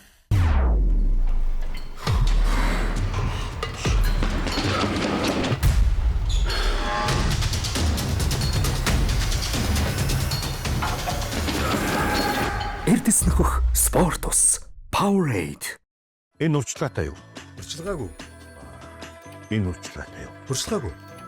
Хүй, энэ урьдчилгаатай юу? Хэн бас урьдчилгаагүй. Гал утсаа хамгийн хинда бэлэгтэй урьдчилгаагүй дийсэнгээр аваарай. Гал утсаа зөвхөн PC Mall-оос. Бэм 83 он авчлаа шүү дээ. Плей-офф сонирхолтой болж шүү дээ. Аль баг гарна гэж бодож байна. Сайн мэдгүй л байна. Тэгвэл энэ Токи Пикемэр таамаглаад зөвхөө. Над дээр бөмбөг таарчлаа шүү дээ. Пүү. Би iPhone очсон шүү дээ. Йоо. Toki App-аас тоглолтын оноо статистик хуваар зэрэг мэдээлэл хараад Picamер тоглолтоо тааж бэлгээ аваарай.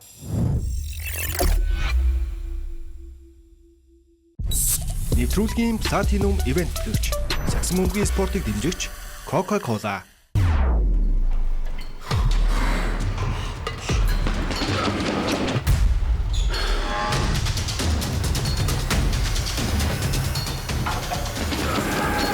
Эрдэс нөхөх спорт ус Powerade.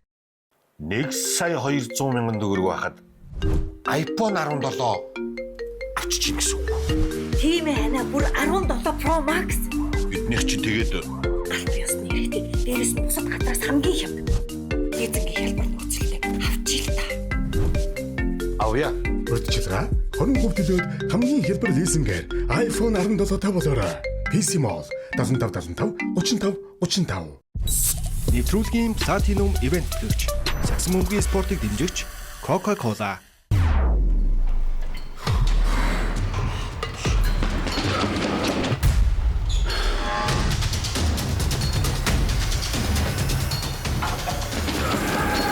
Эрдэс нөхөх спорт ус Powerade.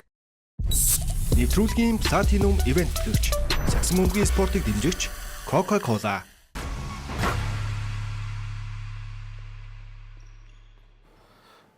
Та бүхэн нэвтрүүлгийн NBA Toki 22 дугаар хүрч байгааг тэгээд хэлмээр байна. Тэгээд хэсэг орнд завсадаа биднээс иргэд орж ий.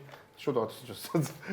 За бидэд ярих юм их байгаа. Тэгэхдээ нэвтрүүлгийн Platinum Event гэж Монголын хамгийн зүүнний шараарыг Сингур ультра байгаа. Ультра смут ультра кул гэдгээс та бүхэн хэлмээр байна. 22 цагаас хойш сурчлага явуулж болдог байгаа. За одоо бүгдээ дорндор орцоогоо.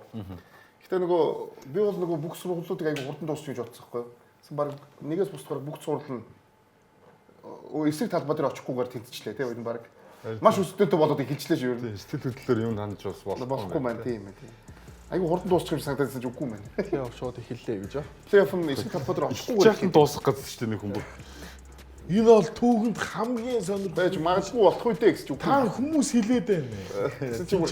Чи бүр хамгийн сонирхолтой болж Яакиг хожиж гэсэн юм те. Юу? Яак хожоод хамгийн сонирхолтой зураг болно гэж бодсон юм те. Үгүй би зүгээр Яакиг хожиж гэсэн. Би нэг 5-6 зураг дуусчихвол гэж бодчихсон. Ер нь 5-6 суурлан 4-г гэж дуусчихсан. Оо баг 6 цуврал дүүрдэг гэж шүү дээ. Дүүрдэг байгаа юм шүү. Дандаа нэгтэй л байгаа шүү дээ. 1-2 л байгаа шүү дээ. 6 тоглолт дуусчих гэдэг. Та энийг хэд гэж үзсэн? 4-1 юм уу? 4-1 гэсэн. Тэгээ 4-1 болсон уу? Биш энэ ч 4-2 байсан. 4-2 аа. Тий. За. Гэхдээ потенциал нарах юм бол уулна ч. За тэр яах. Ихний тоглолтын дараа нэгдүгээр дугаар дээр анар хэрэлжсэн шүү дээ. Dyson Daniels товтлогоон дээр итэх муутай болохоор ингээд хамгаалалт бас арай амхан болгоод байна гэсэн бол энэ тоглолтын дээр Атлантаас өөрчлөлтөөсөн Dyson Daniels-ийг 4-4 тоглолоогүй. Хүмэн гаргахаар хамгаалт бас гэж муутахгүй байгаа. Өөрөө том битээ атлетик учраас. Тэгээд товтлогоон дээр яа харахгүй санаачлагтай учраас Dyson Daniels хамаагүй том давуу талтай. Тэгээд дээр нь бас нуруулагч байна гэдэг. Бас ямар ч нэг ихний гарцаа олчуу да тий. Одоо энэ болохоо бэлтгэл дараагийн тоглолтын дээр ч гэсэн ер нь Кумингаг тэгээд ашиглах байх шүү дээ. Гэхдээ Куминга энэ Атлантад ирсэн бас юугаа гаргаж штэ. Тэргээ тий. Тэргээ гаргаж. Энэ доктор яг харахгүй би бол Макколмиг яг мэдээж магтах сайн тоглож тэр Кумингагийн тоглолтыг хожлыг авцсан гэж байна. Тэр дөрөвдүгээр үед нэг 2 илүү 3 хамгаалт нар яг help side defense дээр бүр яг орд лежон дээр сайн туслаад 2 хамгаалт яг тоглолт ирэх боломжтой үед нь 2 хамгаалт хийцтэй. Зүрж хурдан тоглохоо яваад 10 хоног ортолцсон тий. Гэтэ өдрийн турш бид бас нэг юм ирсэн мэт. Нью-Йорк бас орон гар тоглолттой шүү л. Сайн багтаа сайн тоглол муу багтаа шууд очгдсон бэ.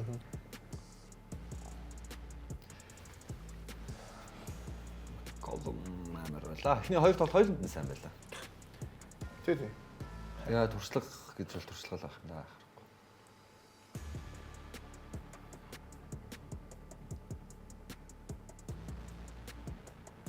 Тэгээ нэг юм үйлдэлээрээ бусдыгаа манлайлдаг ч юм уу нэг ийм одоо veteran лидерүүд бас байгаа л та тийм.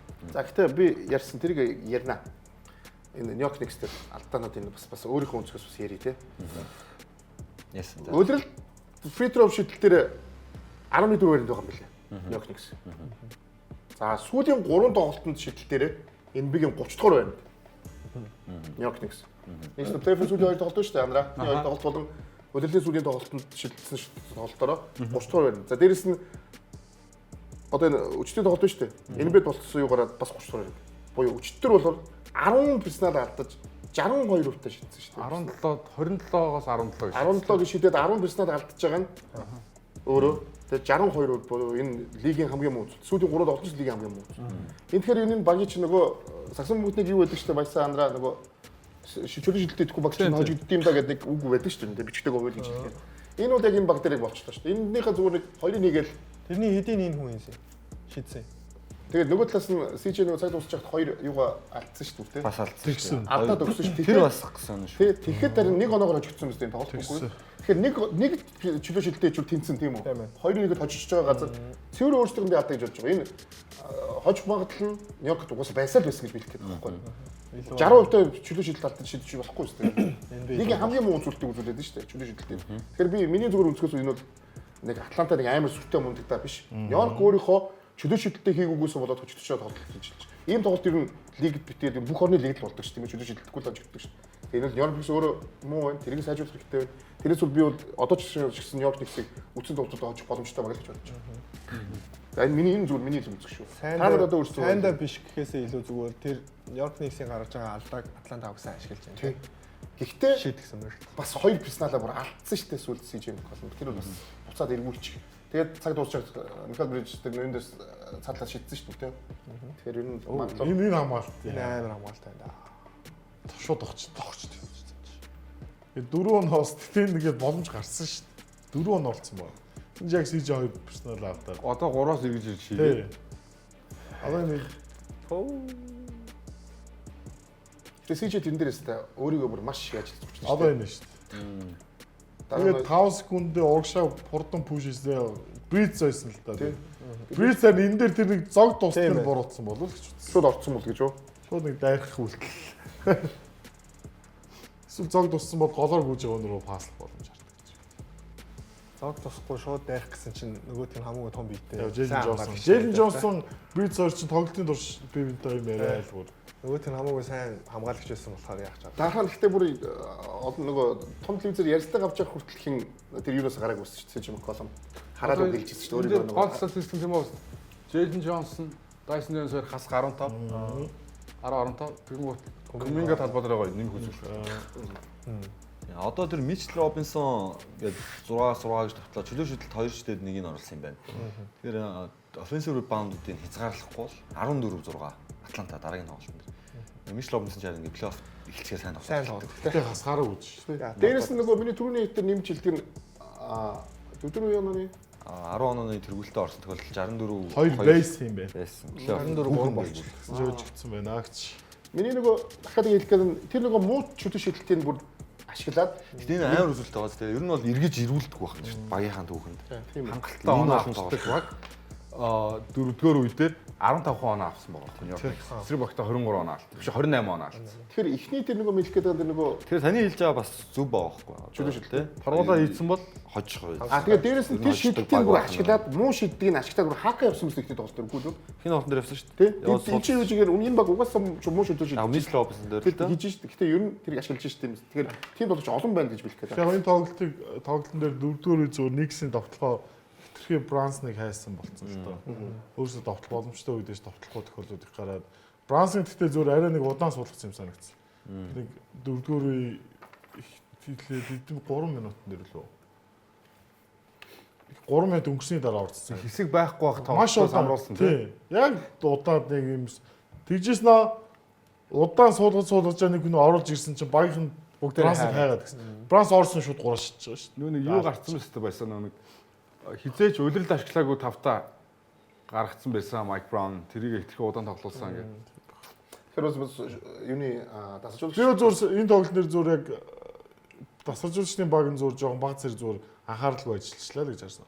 Зүгээр тэр Атланта Хокс бүр үнэхээр мондогтой хожоогүй үстэй бол 100% санал байна. Яг 10 оноо дутуу явуулсан. Зүгээр яалтчгүй ингээ агуулгын анхаараа 7 үе Нью-Йорк Никс илүү ирсэн байгаа даа. Нэг тоглолтод тулгаад алдсан. Тэр нөгөө юуг нь ашиглаж аюу сайн ашиглажлаа шүү дээ. Тэгэхээр одоо цэвэрлэг юу л гэж бодож. Гэтэ ер нь бол Нью-Йорк Никс бол стил миний хувьд чинь илүү баг нэг хэвээр л байгаа. Сул хоёрын суулт очиж. Энэ зурлыг хожих хоо. Гэтэ би бол Нью-Йорк Никс итгэдэг юм аа. Тэгэхээр орон харны өмнө дундаж тэгээ плей-оффт ордог тэгээд явж хасагдчихдаг тийм их гэж би боддоо шүү дээ. Тэгээ энэ тулгаад энэ дээр Нью-Йорк Никс Бахгүй дараа нь яри цуурлын нэгтгэд яри. Хотлоо арай ихтэй гэж. Тэгээ тэгвэл бүгд дараагийн руу орох гоо. За Денвер Миннесота. Ярих байж. Денвер Миннесота дээр бол яаж орж ирсэн бэ? Old school оо. Irish нэг санагдуулсан л шүү дээ. Gang battle. Irish хийжээ чинь тэрийг маяг. Би орсон. Амар шилнэ те. Irish таарч зохин те. Зохин гэж хэлдэг. За Дэнтэн эдэрс энэ тоглолтын өмнө Дуэйн Уэйдийн блок гэдэг хайлайтыг үзсэн гэсэн шүү дээ. Энэ гой тоглолтсон. Амар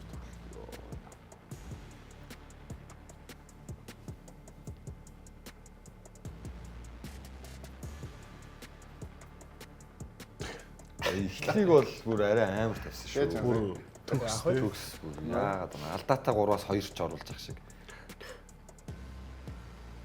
Цагт яг энийг тоглолтын тэмцээнд үзүүлэх юм санаахгүй шүү.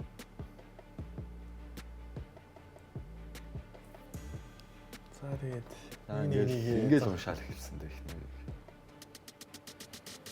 Яг эхний үзэл за дэмэрч амар андаа л гэж бодчихсон. Ирэх хэрэгтэй хийдэг юм бэлээ ч. Гүн ч нөгөө цаачин цуурлын ихний тоглолтоор битээд үг ингээд бас ирсэн бүр ингээд дөрвөлж дөрөв хож ингээд зөндөө болно гэдэг байгаа. Энд чинь бүр хардаа үе үе дөөр юм болоод байгаа. Дараагийн тоглолт шүү. Үе үе дөөр. Ялч тийм юм болохоор бүтээгдсэн нэг хоёр баг байгаа. Ихний хагас 19 оноо дээр байсан. Ихний үед. Алдаа та. 2 дугаар үед бас эхэлсэн болоо. Тэгээд ямарс 2 дугаар үед буцаад тэнцвэлсэн шүү дээ.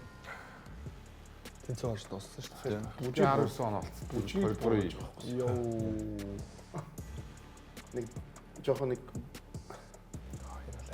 түлээд нэг бүжиг мүж хийхэд буруудчихтэй тийм бай. Йоо.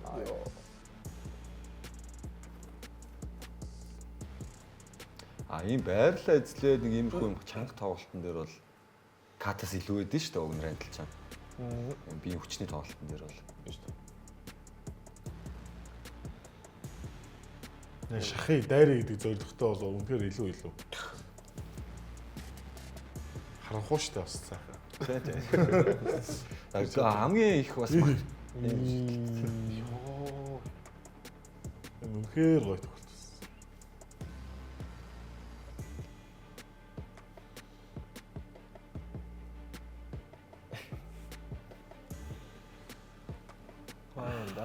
Энэ сайн гоё. Гоберийг магтах хэрэгтэй баг тий. Эхний хоёр тоглолт хоёуланд нь сайн тоглолоо. Тоглолтын хагас тэгээд Антони Эдвардс хэлсэн гэсэн шүү дээ Гоберт. Йокч ганцаараа аваарай.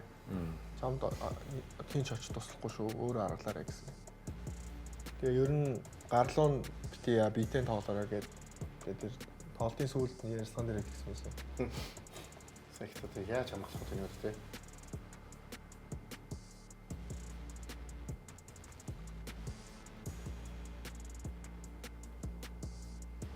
Би бол энэ тоглолтын дээр энэ тоглолтыг хин Дивинчензо Рандлоор аваа гарчлаа л гэж хэлмээр. Яг Гобер хин хоёр одоо ийм Антони Эдвардс хоёроос бол хийдэг юмнууд нь ирж байгаа шүү дээ. Гоберээс нэг ийм маш хичээл зүтгэл хамгаалт хичээл зүтгэл самраас авах гэсэн самрын төлөв байрлалын тэмцэл Антони Эдвардс бол оноогоор ямар ч үед таслахгүй байх. Энэ дээр би Рандл бол үнэхээр сайн байсан. Дивинчензо бас үнэхээр сайн тоглосон. Сэлимээс одоо Досумо өдөр бол нэг тийм сайн тоглоог шүү дээ. Сэлимэр мөн сайн тоглоог. Назри, Досумо, Кларксон гэл нэг тийм үр дүнтэй илүү сайн тоглож чадаагүй. Гарааныхаа л үнэхээр сайн болцтой. Энэ бүр Энэ яг ингээд 1-2 оноо дээр дороо ороод явц 4-р хэсэг. Энэ яг 4 он болгочтой. Горд ирээ шууд 3. Миннесота айгүй амархан юмнууд доороос нь их алдсан шүү дээ. Энэ 3 тий. Зүрүүд 3-аас нь шүү дээ. Оронгорд. Яа.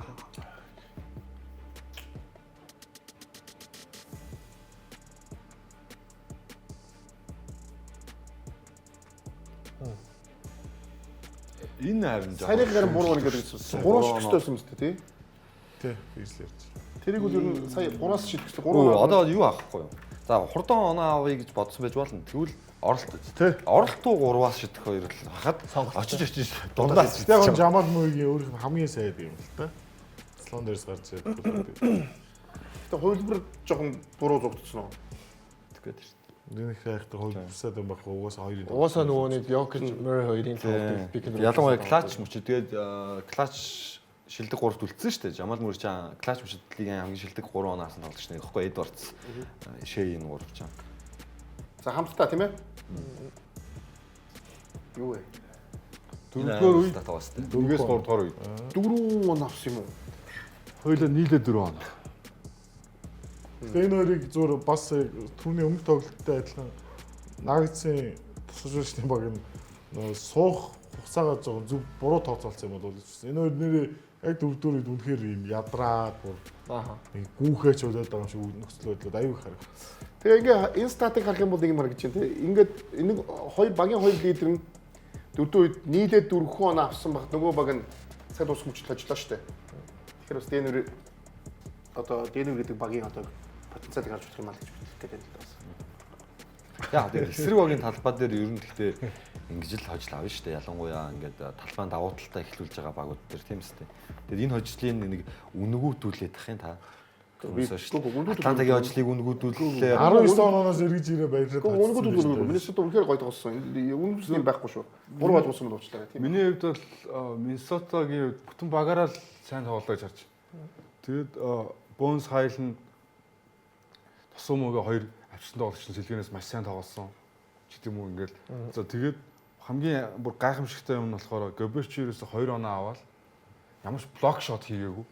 Хасах 4 гэсэн үзүүлэлт талбай дээр байсан мөртлөө хамгаалтан дээр хамгийн хэрэгтэй байсан буюу Йокчиг хязгаарлаж чадсан тийм хэцүү шийдвэр тоглож чадсан. Ялангуяа 4-р үед. Ялангуяа 4-р үед.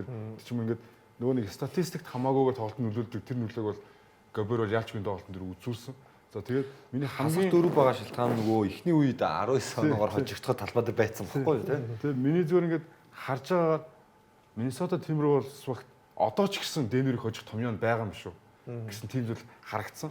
Би энтэй бол цувралын өмнө бол эргэлдэжсэн бол одоо миний бодлол тодорхой хэмжээр өөрчлөгдсөн байна. Яг л үнэхээр Миннесотад нэг эсрэг нэг хамгаалт гэдэг зүйл бол үнэхээр Денверийн эсрэг дайрахад хүссэн оноо авч байгаа байхгүй.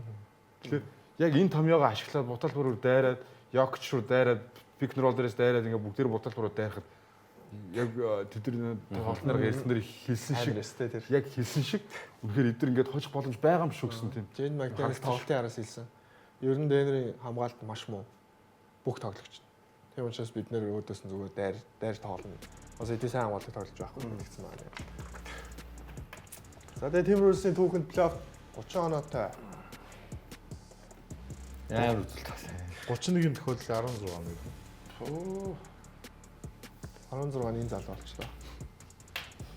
Нагастай тэр Валенчунисыг 2000 тоглуулсныг л гоё шүү. 2000 тоглолтоо тэр нэг зууралдаад тоглооны самбар аваад Гоберээс нэг алдаа салгаад алдаа өөр яг эргээд алдаа гаргачлаа юм л да. Гэтэ 2 минут тоглох гэсэн бол Валенчунисыг яах ч үлрэл 7 минут тоглох байсан гэдэг. Тоглолт аяга ойрхон явуулсан болохоор тэр хоёрыг бас авч суулгах гэж хэцүү байсан болов. Очихаар бүр баларчих гээд байгаа юм шиг. Тийм балархаар тоглож яг үндэ байгаа биш. Гоё л яваа. Одоо мэдээж Миннесота талбай дээр чинь би чинь өөрийнхөө нөгөө тамгийн 6 тоглолт гэж үгжсэн байхгүй. Тэгээд нэг энэ тоглолтыг ингээд хараад дараа нь яхад бол энэ бол 7 тоглолттой суулж болох магадaltaй байна гэж харсан л да. Яг анартай санал нийлжсэн нөгөө юу юм.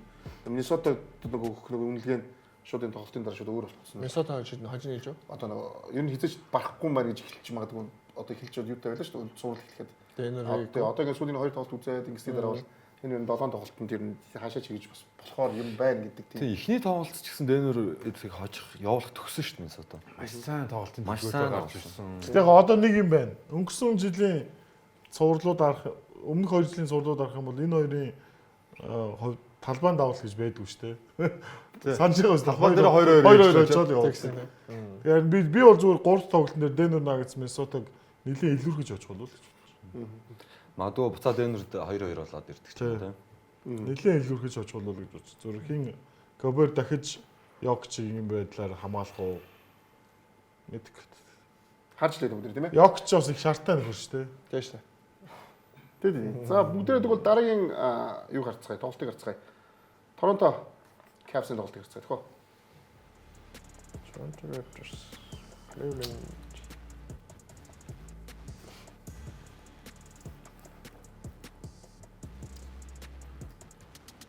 Джеймс Харден ч бүр амар тоглосон юм дээр. Сайн тоглосон. Quickly ирэхгүй бол бас зөө нөө энэ Quickly бол одоо тийм дэр их сууг нь оллоо ер нь. Өөрөө ингэ шийдэж. Энэ дээр бол угаасаа нэг тоглогчийг бол бүр маш хүчтэй шүмжлэх хэрэгтэй гэж бодож байгаа. Улирын турш тийм эс. Юусэн тоглолтын харахаар өөртөө ингээд нэг хариуцлагыг ерөөсөө авдаггүй. юм би. Инграм гэдэг юм. Дээрээс энийг маш олон хүн чинь нэг хэлж байгаа. Би бол яг угаасаа тийм яг шийдвэрлэх үе дээр Инграм хэзээ ч өөртөө юу байхгүй. Инграм лидер биш юм чинь. Хилээд байгаа хүмүүс чинь өөрсдөө лидер гэж хараад юм чинь. Угаасаа лидер шүнээс юу нэлээ. Гэхдээ яг хүсвэл ирээл нэг юм нэг базар шот мод хийгээл те. Тэгсэн чинь энд бол одоо Инграм юм баг. Нөө барсан юм баг. Миний ихтэй хэлэх гээд хүсвэл Инграм хүсвэл ч те. All-Star за нэгт хоёрт хүсэх юм бол ямар ч асуудалгүй орой болгон 30 жоо авах чадвартай байна. Хэдэн жил хүсэж байгаа. Гэхдээ тэрийг өөрөө хийдгүй юм билээ. Миний хэлэх яг үнээр өөрөө хүсдэггүй юм билээ. Биш ээ өөрөө хүсдэггүй юм билээ. Хүсдэггүй гэдэг юм байхгүй шүү дээ. Би бол ингээ харган цахаад ерөөс ингээ өөрийгөө хүчилдэггүй гэж хэлдэг. Би буруу зэмлэж боддог. Өөрийгөө ерөөс ингээ айгүй дайчин тоглогч биш юм байна гэдэг. Дайчин тоглогч. Тийм сэтгэл зүй байхгүй чи яаж дайчлах юм бэ? Ерөөс гэдэг. Боломж байгаагүй бол тэр скил байгаа. Өндөр сайхан би энэ сагсан мөргийн бүхэн байгаа байхгүй. Өөрийгөө дайчилдаг юм бэл. Ерөөс. Одоо энэ бид одоо байгаа тоглогчид бүгдээрийн ур чадвар бие хааны хөгжлөл баг нэг тийм биенээсээ тасарсан амт бол цөөхөн байгаа шүү дээ. Тэр дундаас зүгээр яг ялгардаг юм нас яриад байгаа юм шүү. Тэгээ Инграм дугасаал төрөлхийн байхгүй бол үнээс юунд энэ сэтгэл зүйс юм. Гэхдээ ч MVP-г одоо All-Star хийстэй бас. За чиний зүгөөж. Гэхдээ 450 долларчаас хэдэн доллар All-Star болт юм байгаасаа. Тэгээ би чи зүгээр юм уу All-Star гэдэг юм үгдгүй үстэй. Баяр лидер биш ээ л гэдэг шүү дээ. Тэгээ лидер бишнээс юу гэнэ үстэй юм бэ? Би бодоход All-Star хүн бол ядаж нэг ганц тоглолт аваад гарчих хэмжээний байх ёстой гэж бодоод байгаа. Миний бодол шүү. Тийм бодлоо ч болохгүй. Цуврал дуусаагүй. Харъя. Би бол зүгээр энэ дээр хин Барнсыг харин ч би бүр Барнсыг дахиад илүү төвшин тоглох хэрэгтэй л гэж бодож байгаа. Лидер нь учраас. Тэнд чинь бол санал хэлж байгаа. Лидер нь үнэхээр Инграм биш юм билээ. Угсаад Барнс л баг юм билээ. Барнсаас бусдын бүгдийг явуулаад энэ багийг бүрдүүлсэн шүү дээ. Тэр нөө улиралд хэлжсэн шүү дээ. Ер нь зүгээр лигийн сайхан хамгийн сайхан дундаж байгаа гэх. Тэгээ бас аюу сонин зүйл нь Поутлаараа энэ баг дуг нь ингээд 60 70 ингээд хуучны 10 барилтай төвийн тулж байгаад байгаа шүү дээ. Тэгэхээр Поутлыг баг минут ашиглаад байгаа юм бас ойлгохгүй. Үр дүнгүй байгаад байгаа л да. 60 70 25 минут тоглоод хад Поутлыг 9 минут тоглуулж. 22-9 болоо буур. Тэгээд одоо тэгэхээр харин би харин тэрэн дээр энэ матч ап дээр яаж ашиглах уу гэдэг дээр л арга ивэ олохгүй байна л гэж харж байна. Тэрнээс Поутл уг нь улирд биднээс ярьсан юмсаа Поутл байхаар хожоодгаа гэдэг. Харин тийм эхний тоглолтын дээр 22 минут ашигласнаа хожигдохын буруугаа одоо Якоб Поутл гэж бодоод тэгээ Мөрэй Бойлс гэдэг илүү хурдаар бараг тоглоё гэж бодсон юм болоо да тасгалжуулагч Райкович. Тийм учраас минутын дээр багасч уу гэж харсан. Над бүрийн тоглолт үзэхэд энэ хоёр сурлыг харахад RJ Barrett-ийн сэтгэл зүйн хожиг сэтгэл зүйн шин эхний Инграмаас хамаагүй илүү харагдав. За одоо Инграм битээр яхаа. Шал өөр юм ярьж авсан. Ахад ихэнд ярьсан юм. Ахиж ярьж байгаа. Би энэ Инграмыг өрөөсөө. За Инграм лидер за. Мундаг. Сайн чи айгүй гоё ингээд дасгалжуулагч масгалжуулагч тэгсэн юм болоо ярьж байгаа чинь. За. Инграмаа ахаа яриулаад оруулаад ярианы ирчихгүй болчихлоо шүү дээ та. Чиний тэгээд Инграмыг ярихаас аргагүй л яа гэвэл угаасаа Торонтогийн фэнүүд угаасаа Инграмыг бүгдээрээ шүүмжилж байгаа. Тийм шүүмжилж. Ямар ч тохиолдолд 15 давтлаад 3-ын хийгээд 5 бөмбөг алт хийгээд бага хожигдод 10-аар хожигдохоор Инграмыг л ярих хэрэгтэй. Бүгдийг харах хэрэгтэй. Тийм би ийм All-Star тоглогч 7 он авч болт юм уу гэдэг. Болохгүй шүү дээ тулгаа. Болохгүй шүү дээ. Харин тийм шүү дээ. Тэгээд болохгүй шүү дээ. Яасан юм? Тэгэхээр хамгийн том шүүмж уус Ингрэм дэрхгүй хин дээр ирэх юм бэ? Энэ багт. Нөгөө хоёр нь бол хийх Хэд хийсэн шүү дээ. 22 он авсан, 28 он авсан байна. Ингрэм чинь 20 оноо дундчлах хэрэгтэй тоглочихгүй. Одоо удирдлагын статистик хараад хамгийн муу 3 шиддэг багийн нэг Торонтоор явчихсан. Плей-офф дээр ч гэсэн энэ статистик үргэлжилж байгаа. Тэгээд 3-аас яачгүй RJ Barnes, Scotty Barnes хоёроос гадна тоглогчд нь бүгдээрээ хангалтгүй. Багаараа 22 бөмбөг алдсан. Тэгээ гараанаасаа хамгийн сайн шиддэг нь ажил бас байхгүй болчиход байна тий. Квиклич хамгийн сайн шиддэг нь байгаа шүү дээ 3-аас. Яаж хамгийн шидхийг хүсдэг нь гэх юм уу? Орлого өндөр өвтэй ч бас шидэхгүй маа. Тэгээ юунд ч санал хэлж байгаа. Квикли ирэхгүй бол угаасаа энэ сурал нэг хожилж авах хэцүү юм байна гэдэг дээр санал хэлж байгаа. Тэгээд Торонтод очиод бас яхна харъя тий. Нэг хожил авах байл. Квикли гэхдээ юу яах вэ гэдгийг л бас мэдэх хэрэгтэй юм. Мэдээл би бол нэг амар тийм. Тэгээ ер нь ингээд цувралд илүү гарцсан тохиолдолд бол гайгүй л тий. Одоо Джеймс Харден бол ерөнхийдөө бас Клипстэй харьцуулахад баг илүү ч өөртөө тохирсон газараа ирсэн ч юм шүү дээ. 2-2 ингээ ашигладаг хурдтай булгатаа талбай хосолтой тоглохоор амар байна тий. Илүү ч гэж ер нь Джеймс Харден зүгээр багийнхаа 2 номерын сонголт болол ингээд хамгийн карьерийнхаа турш хамгийн зөв юм л зөв сонголтоо хийсэн. Карьерийнхаа турштай баясаа 2 номер бас 2 номероо хүлэн зөвшөөрсөн л байсан тест. Хавай карьерийнхаа турш яаж хийх юм. Хийхгүй ч тийм тий. Нэг л хийх ёстой. Нэг л байсан мэт гэж хэлж байгаа байхгүй. Яг тэгээд одоо 2 номер хийх болцсон л байхгүй юу? Тэгээ одоо тийч ганцаараа 1 номер хийгээд ялахгүй гэдгээ мэдээд газ 2 номер хурдан ер нь болох хэрэгтэй байсан л гэж аахгүй юу? Гоё. Кливленд бол гоё. Тэгээ энэ бол миний нэр анх удаа Харден хүлэн зөвшөөрж байгаа. Яг л одоо л 2 номер юм аа. Сайн тоглолтын аим штэ. Аим тоглолт. Харден бол яг багт бол туслах рол дээр бол үнэхээр амар тоглож байгаа. Тансаглал юм шүү. 2 номерын тоглогч нь Харден байна гэдэг чинь. Тийм. За өөр юу Клевленд дээр түүл ярих юмнууд байгаа. За бид нар бол угаасаа Торонтог угаасаа ахаад ч муулах бах. Клевленд дээр гоё ярих юм байна. Энэ багт бол бүх юм болоод байна тийм ээ. Бүх төвийн байрал дээр сайн байна. 3 онооны шитгэгчнэр байна. Рол сайн байна. Плеймейкерүүд байна. Оноо авагч байна. Хамгаалтан сайн байнууд байна. Энэ багт бүх зүйл биш. Энэ багч ингээд одоо яг deep roster-тай юм шиг мөртлөө өнгөрсөн үйлрэлээс нэг унаад эхэлсэн шүү дээ. Тэгээ плей-офф одоо муу тоглол гэмтэл. Тэгвэл энэ үйлрэлийн эхлэл өнгөрсөн үйлрэлтэй харьцуулбал муу байсан. Тэгвэл Джеймс Харден болгоод илүү ингээд туршлагатай юм тоглогч илүү яг жинхэнэ баг Гарландаас илүү плеймейкер тоглож аваад ирж байгаа шүү тий. Тэгснэ туршлагатай. Тэгснэ Денс Шрудер, Кён Элс гэдэг хоёр тоглогч сэлгэнд аваад ирсэн. Ерөөсөө юм жижиг чухал өөрчлөлтүүдийг хийсэн, том ч өөрчлөлт хийсэн, жижиг ч өөрчлөлт хийсэн баг. Өнгөрсөн жилийн гэхдээ улирлын шилдэг баг нь Клевленд байсан тий. Тийм. Одоо хамгийн гол ойлголсон Клевленд мөн тий. Тэгээ бид нар дараа жил Клевленд ер нь дахиад ийм байх уу гэжсэн чинь болохгүй гэжсэн. Гарланд гэдсэн шүү дээ. Гарланд солилцоогоос хойш бол Клевлендийг бүсийн финал дүрнэ гэж хэллээ. Солилцооны дараа ер нь бол ингээд бүсийн солилцоо хийхэд нь Джеймс Харден аваад бүсийн финалд үрчлээ л гэсэн. Тийм. Ер нь бүсийн финал дүрнэ гэж боддог. Гэтэ юунууд байна гэсэн үг те. Энэ баг түрүү жил бүсийн шилдэг баг байсан байна гэхээр чи тэр нэг багийн одоо юунд байна гэсэн үг үстэй. Угсаа Эвен Мобли, Аалан, Мичл тэгээд Струс гэдэг ингээд яг үндсэн ротейшн бол байгаад байна шүү дээ.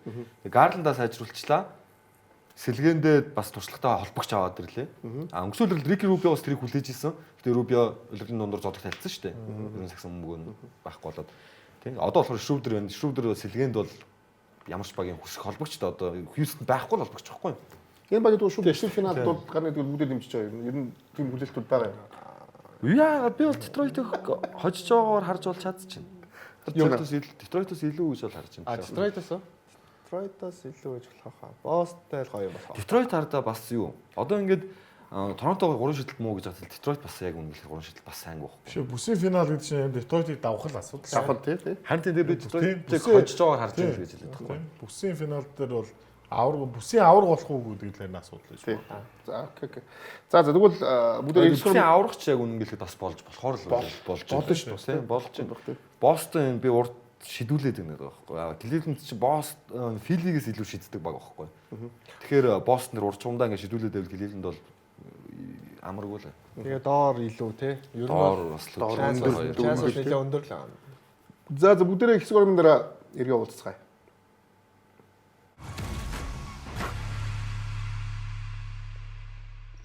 Нэвтрүүлгийн Platinum Event тэтгэгч Ultra Cool, Ultra Smooth, Singur Ultra.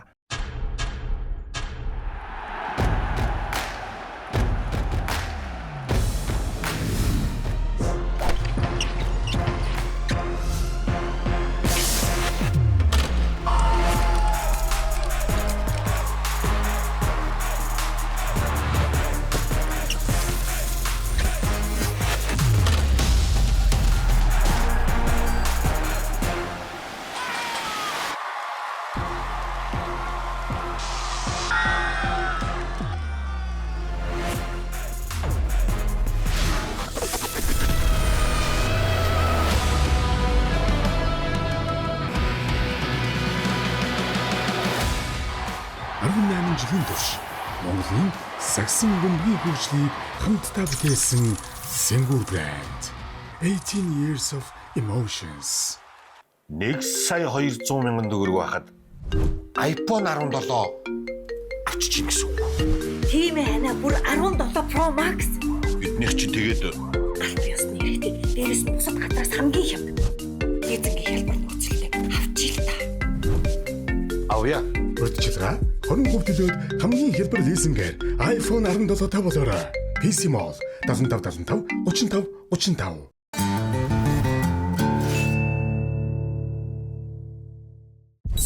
Нэвтрүүлгийн Platinum Event гэгч сагсан бөмбөгийн спортыг дэмжигч Coca-Cola.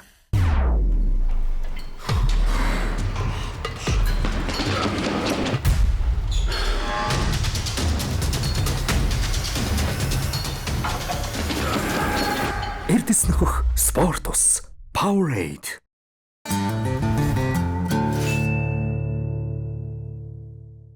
Нэвтрүүлгийн Platinum Event гэгч Ultra Cool, Ultra Smooth, Сэнгүр Ultra.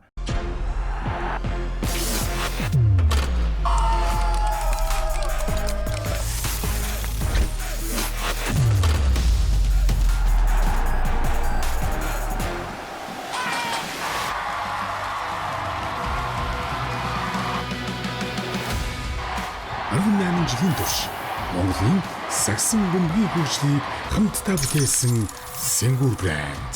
18 years of emotions.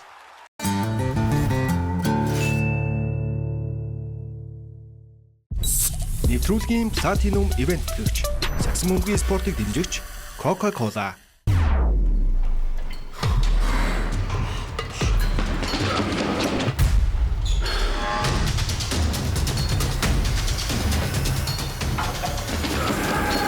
Эрдэс нөхөх спорт ус Powerade. Нэвтрүүлгийн Platinum Event гэгч Future of Lifestyle Toki. Бэм 83 он авчлаа шүү дээ. Флийн авч сонирхолтой болж шүү дээ. Аль баг гарна гэж бодож байна. Сайн мэдэхгүй л байна. Тэгвэл энэ Toki Pick-мээр таамаглаад зүгөө.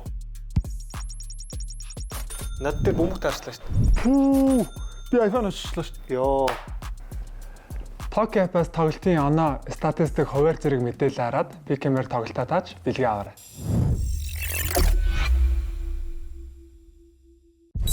Нэвтрүүлгийн Platinum Event гэгч сагсан бөмбөгийн спортыг дэмжигч Coca-Cola.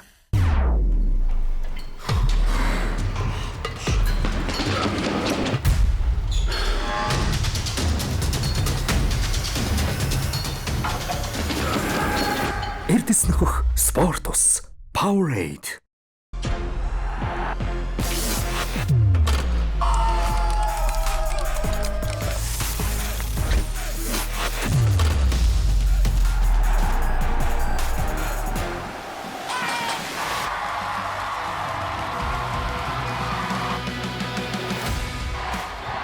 жилийн турш Монголын сагсан бөмбөгийн хөгжлийг хамтдаа бүтээсэн Сэнгүр брэнд. 18 years of emotions. Энэ урьдчилгаатай юу? Урьдчилгаагүй. Энэ урьдчилгаатай юу? Урьдчилгаагүй. Хүй, энэ урьдчилгаатай юу? Тэр бас урьдчилгаагүй. Гадууцаа хамгийн хинда бэлэгтэй урьдчилгаагүй лизингээр аваарай. Гадууцаа зөвхөн PC Mall-оос.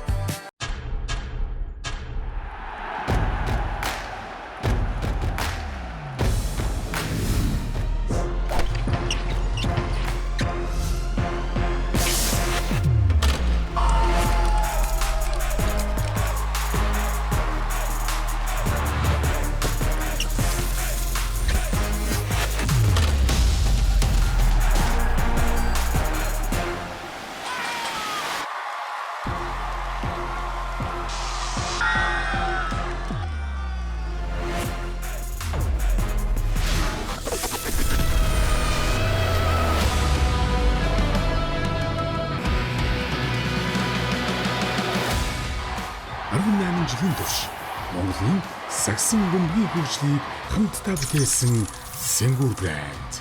18 years of emotions.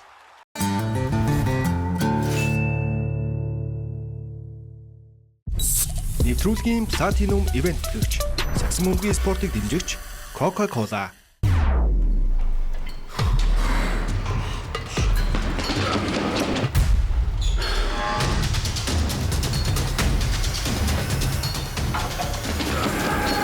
Эрдэс нөхөх спорт ус Powerade.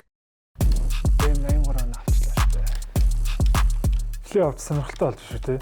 Аль баг гарна гэж бодож байна. Сайн мэдэхгүй л байна. Тэгвэл энэ Токи Пикемэр таамаглаад зүгөө. Над дээр бөмбөг таарчлаа шүү дээ. Пүү. Би iPhone очлоо шүү дээ. Йоо. Ток аппаас тоглолтын оноо статистик хуваар зэрэг мэдээлэл хараад Пикемэр тоглолтоо тааж бэлгээ аваарай.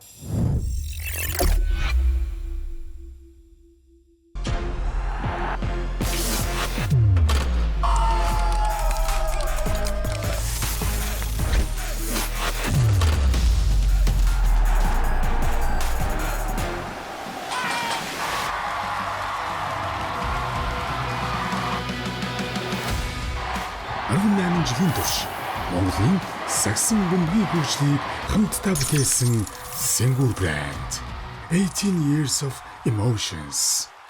1,200,000 төгрөг байхад iPhone 17 авчиж гэсэн үг. Тийм ээ хана бүр 17 Pro Max. Биднийх чинь тэгээд Аль ёсны хэрэгтэй. Дээрээс нь бусад гадраас хамгийн хямд. Эзэнгийн хэлбэр нөхцөлтэй авчил та. авъя.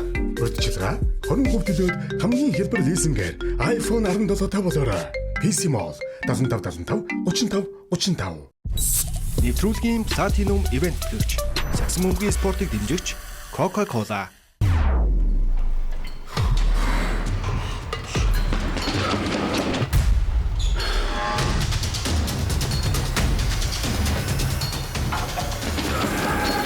Эрдэс нөхөх спорт ус Powerade.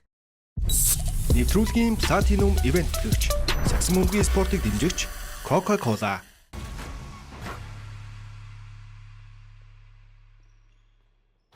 Энэ доктор бүх хүмүүстээ баярлалаа. Тэгээд та бүхэн пүрүү гарагт бас энэ бод хүрж байгаа гэдгийг хэлмээр байна. Плей-офф гэсэн болохоор удирлын 29 дугаар та бүхэнд хүрж байгаа. Тэгээд нэвтрүүлгийн Platinum ивент гэж үндэсний дээдлийг аль биесны Токиога тоглолтын хуваарьцаас зөвхөн Токиогоос та бүхэн хараарай. За мэдээж нэвтрүүлгийн Platinum ивент гэж Powerade Sport ус манаас цоошин өнгөтөртөөрөөс ирсэн байгаа гэдгийг та бүхэнд хэлмээр байна.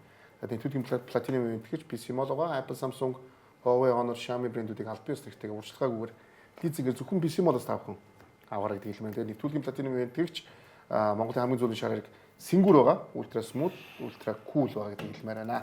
За тэгээд бид нар одоо 3 дахь юу руу орж ийн тийм ээ. Хэсэг рүү орж ийн. Тэгээд юуны талаар ярих бол нэг зурлын талаар ярих багтаа тийм. За ямар ч шагнал одоо үлдсэн тоглолтуудыг тодорхойлж байна. Sans Focus-ийн геймийг ярих гэдэг. Тэрний өмнө шагналуудтай холбоотой байна. Шилдэг клач тоглолт гэж тийм ээ. Тэгээ. Өөрөө постчоо доор магт өөрийгөө магтаж хариулж. Би тулгаагаас асууж байгаа. Тулгаад гэсэн чи хариулахгүй байхгүй. Үгүй нь одоо бинийг тулгаа гаргасан юм л да. Тэгээд тулгаагаас одоо юу ярих бол шилдэг клач тоглолт гэж. Тасархай тэргүүлжээ. Хитэн салдар юм. 1-р өрний 96 салдар юм. Тэгээ нэг л хүн өгсөнгүү. 96 сар. Кейт Детройтын нөхөр л үү. Одоо Clash Player of the Year-ийг шейд өгчхөөр MVP-ний Yok ч гэсэн үг. Гүр асуулт юм байна. Үгүй клач дээр нөгөө клач мөчөд авсан оноо 178 он. Тэргээрээ ч тасархаа байна. Ардаа өнөс 40 он болоо. Эдвардсаас. Тэгэхээр тасарцаа гэсэн үг тийм. Тэгэхээр клач мөч буюу сүүлийн 5 минут 5 онооны зөрүүтэй тоглолцлоо. Тохиолдол тэгэхэр чинь. Тэгээд одоо Тэгэхээр дандаа ойрхон тоглосон Эдвардс болохоор дандаа хол хожицсан гэсэн үг. Тийм байж болох уу? Тийм байж болох. Баг нь дандаа ойрхон тоглосон. Дөрөвдөрөд хамгийн цөөхөн тоглосон тоглолт шүү дээ. Харин нэг талаар юм тийм шүү дээ. Тэгээд тоглох ёстой тоглолтууданд л ойрхон байсан юм шүү. Тэгээд тэрэн дээр зүгээр багаж хэрцэн л байсан байна. тийм. 3 дугаар үе чинь хийдгээ чи сууц байсан үе зөндөө орсон тийм шээ. Эдвардс ер нь бол тийм мөч бага байсан шүү дээ. Тэсэргээр яг ясан дээр. Миннесота бол алдсаж очиж байгаа шүү дээ. За тэгээ том үзсгээд Sans Focus-ыг үзье бүгдээрээ. За тэгээ шагналаа ангуудаа. Шагналаа аваад ихнийхээ шагналыг аваад ихнийхээ гэж ярих одоо. Тийм энэ үйлрэлийнхаа ихнийхээ шагналыг аваад. За ихний тоглолт бол яг үндэ бол үнэхээр хэмэрч боломжгүй юм байна гэдгийг харуулсан тоглолт болсон байсан. Sans хувьд. Өнөөдөр хоёр дахь тоглолт бол Нэг тоглолтоос арай өөр өссөн. Тийм гэж үү? Тий. Арцгай тий. Тий. Эхний үе эхний хагас уу? Гүгөө. Ер нь ерөнхийдөө бас нэг арай бас өөр шүү. Жог үзээтэй байсан. Жог үзээтэй байсан. Үнэхээр үзээтэй байсан. Арай өөр. Арцгай. Нэг төр үедээ бол тэнцвэр тоглосон.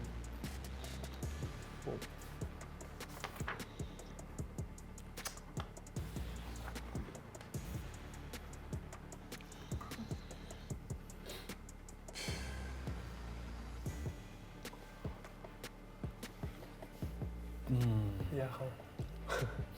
Энийг ячдаггүй шүү. Боломжгүй. Ячих баг алдахгүй шийддэг хөө. Бас хэцүү тий. Оосон. Аа.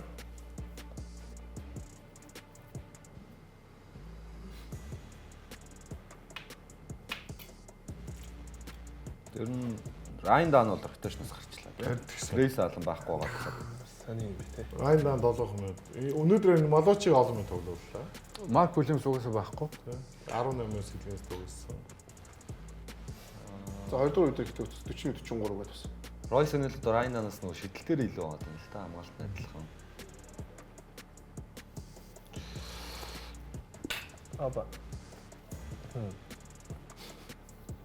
Энд дээр тэгээд Хям алддаг бол бас тий. Орчин цагийн Жордан гэж л одоо Монголтэй тийм. Чийг яхахгүй тэгээд.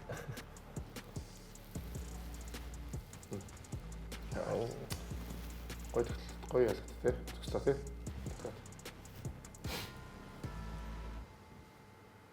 Чэт сайн болсон. Орсон. 4 алт. Сонир бүтцтэй.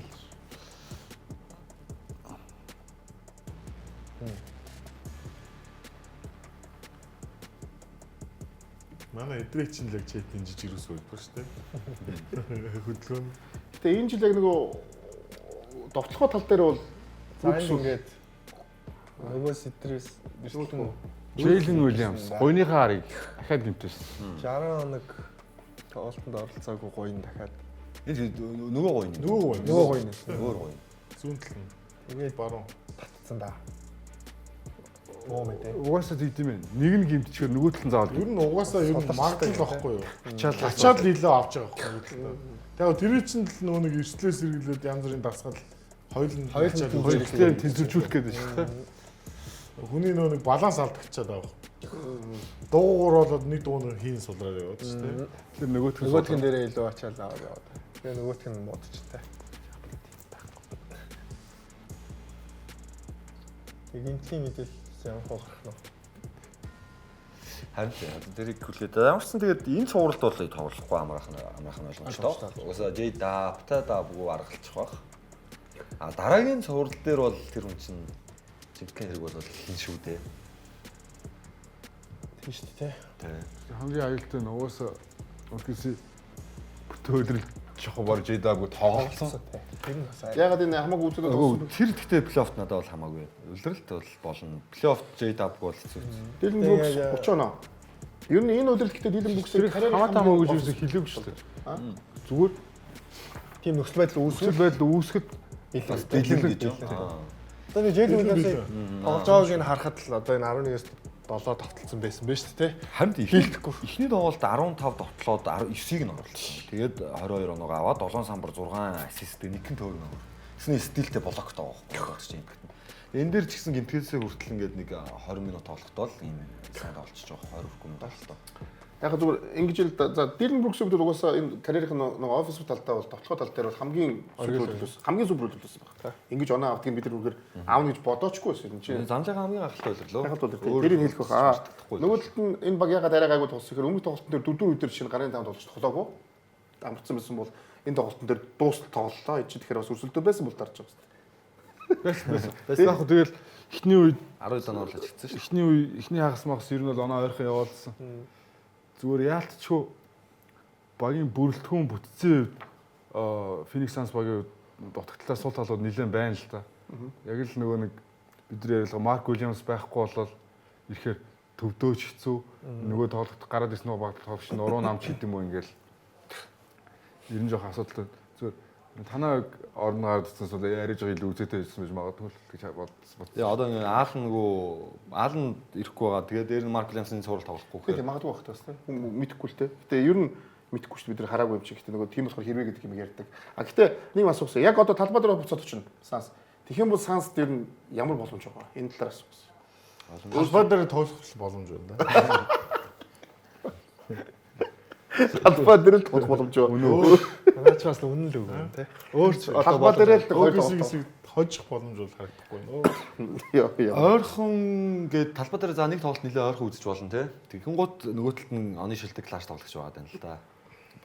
Жохон ойрхон явлаа гэхэд те. Ордны нөгөө нэг 20,000 үзэгчийн тэр юм уу гэж жоох нөлөөлөх үү? Тэр чинь бүр Дэнүрийн талбай дээр л баазар хичээл яваад өгсөн шүү дээ. бүр дуртай байдаг гэдэг юм чи.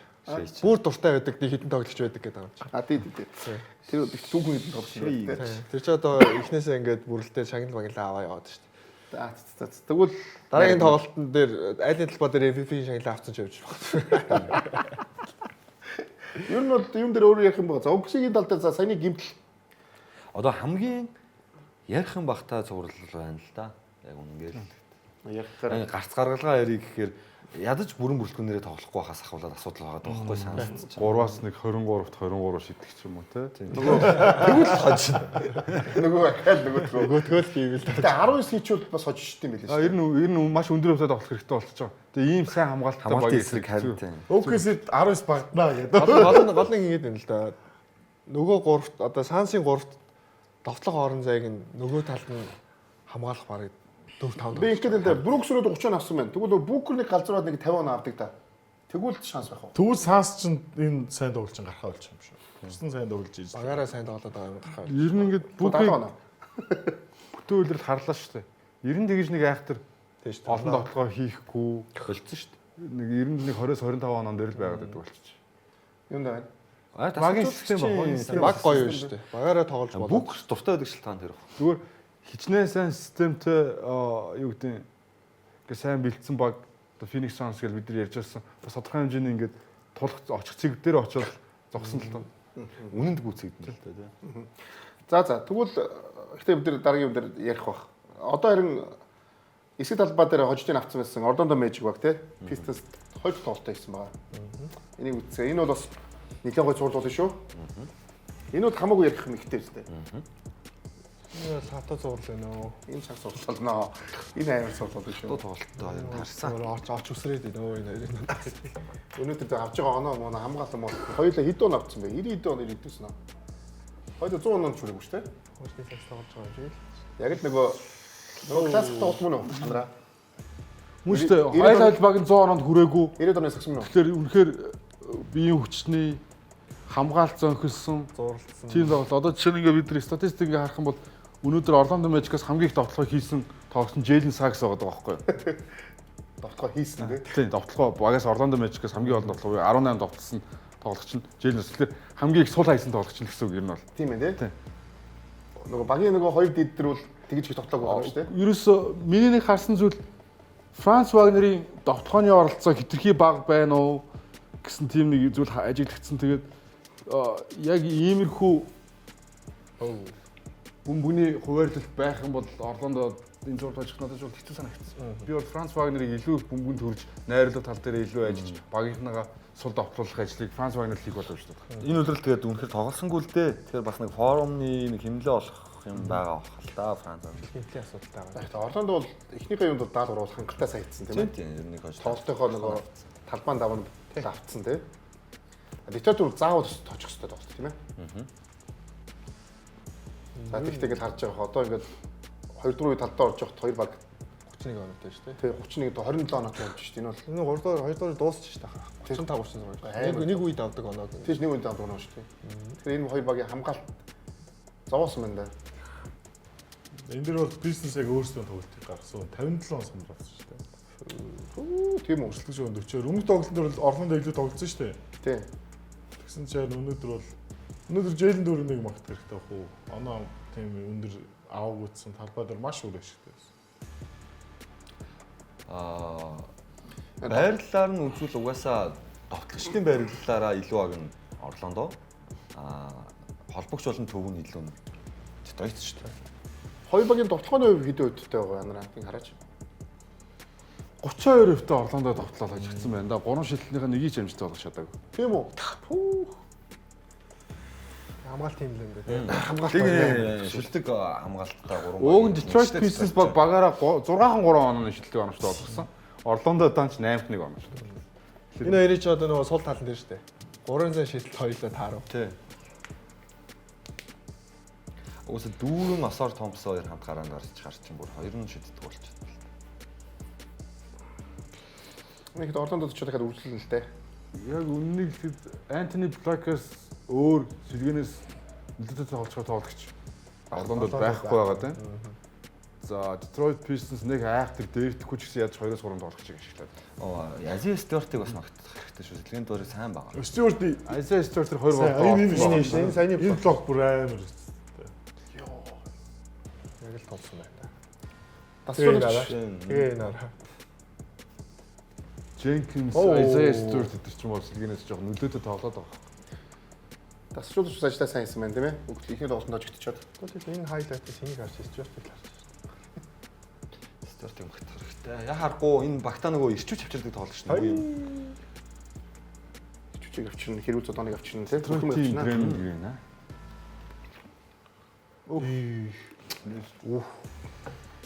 Кейт гэж нэг үнэхээр гоё тоглогч байна.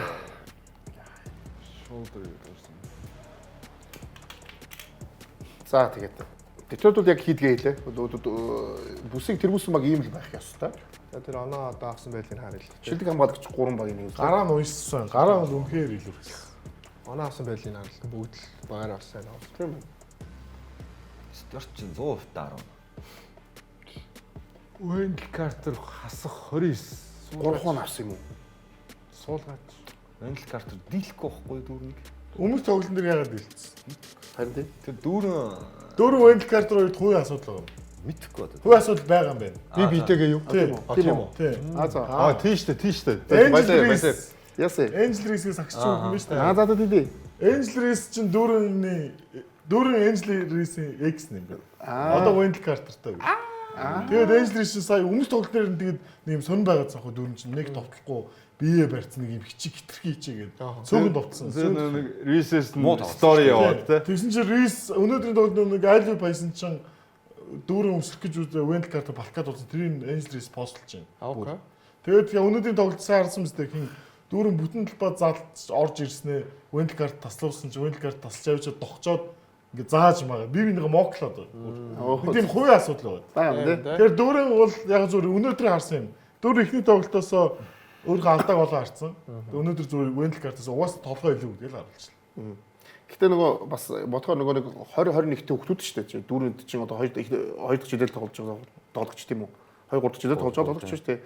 Тэгэхээр бас насан жоохон байна. Сэтгэл зүйн юм бас байж дээ чинь тий. Арай болоогүй. Тэр асуудал байсан юм тий. За 3 тоглолтоор би асуусан. Орландо хэрвээ талбай дээр очивол юу өөрчлөгдөх бол байсаа? Андраа, Тулгаа, Тэнэ. Би бол өнөөдрийн тоглолт тэр чигээрээ очих болов уу гэж бод. Би одоо Орландо өнөөдрийн тоглолтыг зөв харчаад үдчихэд Pistons зүгээр яг ингээд юугаа өмнөх тоглолтод гаргасан алдаануудаа үнэхээр гой цэвэрлээд эргээд Орландо тарин нүг юу байхгүй л да. Цэвэрлийг үзрээд гэж юу? Солилцсон үзрээд. Одоо чинь яг тоглолтоо үдсэн бол ингэж байгаа. Пауло Банкеро байгаа үед зөвхөн Пауло Франц Вагнерээс талбайд байхгүй юм шиг тоглоо. Тэгээд би юу үлээгээ тоглолтоо дахиад ухраахгүй юу? Чи Франц Вагнер гүгээл. Талбайд хоёр чинь Банкеро сууж авахгүй юу? Банкероос онгуудад Франц Вагнер үнэхээр сайн тоглож байна. Бас бөмбөгний ирнэ. Тэг яг нөө нэг энэ хоёрын зохицол үнэхээр болохгүй байгаа юм. Болдгүй байна гэдэг нь энэ санагдаж байна. Яг сайн тоглолтноо бүр ялангуяа. Талбайн давууд бол Тулгаа. Нөлөөдөх рүү ирчлээ гэж юу? Гэтэ нөлөөдөх болов? Нөлөө тодорхой нөлөөлөх байх тэ. Нөлөөлөл шүү дээ. Залуу тоглогчнаас одоо Антони Блейк гэж 6-аас 1 гэж шидэхгүй шүү дээ. Талбай дээр очиод ядаж 6-аас 3 гээл өсөөл эхэлж шүү. Давдлага байгаа. Гарна шүү дээ. Боломж байгаа Орландод. Аа. Яг тэр баясаасан. Франц Вагнер тоглохооны гол зүн байх хэвээр. Тэгэхээр Франц Вагнер заавалчгүй 20 25 30 тоглох ёстой гэсэн үг биш. Зөвхөн тоглохооны эхлэл, тоглохооны хувилбарууд эхлэл нь Франц Вагнерын гараад дамжих юм бол Франц Вагнерыг бол би Банкерогч болно. Бусдыгаас сууж хөдөлж чадах хэмжээний тодорхой хэмжээний найруулга хийж чадвартай тоглож. Хэрвээ яагаад Орландогийн тоглохоо болохгүй байна гэхээр бөмбөгний шилжилт байхгүй. Нэг хүнд очиж Банкеро нэг эсрэг нэг хитрхийг тоглолдог ч гэдэг юм ингээд иймэрхүү байдал нэлээд ажиглагдсан. За тэгээд одоо юу гэдэг Jalen Sachs хэдийгээр өнөөдөр олон тоглолтод дээр төвхөж үзсэн ч гэсэн Jalen Sachs хэдэж холбогч биш л байхгүй. Яг энэ сурлын ихнэр тоглолтын харахаар нөгөө өмнөх жишээ биш.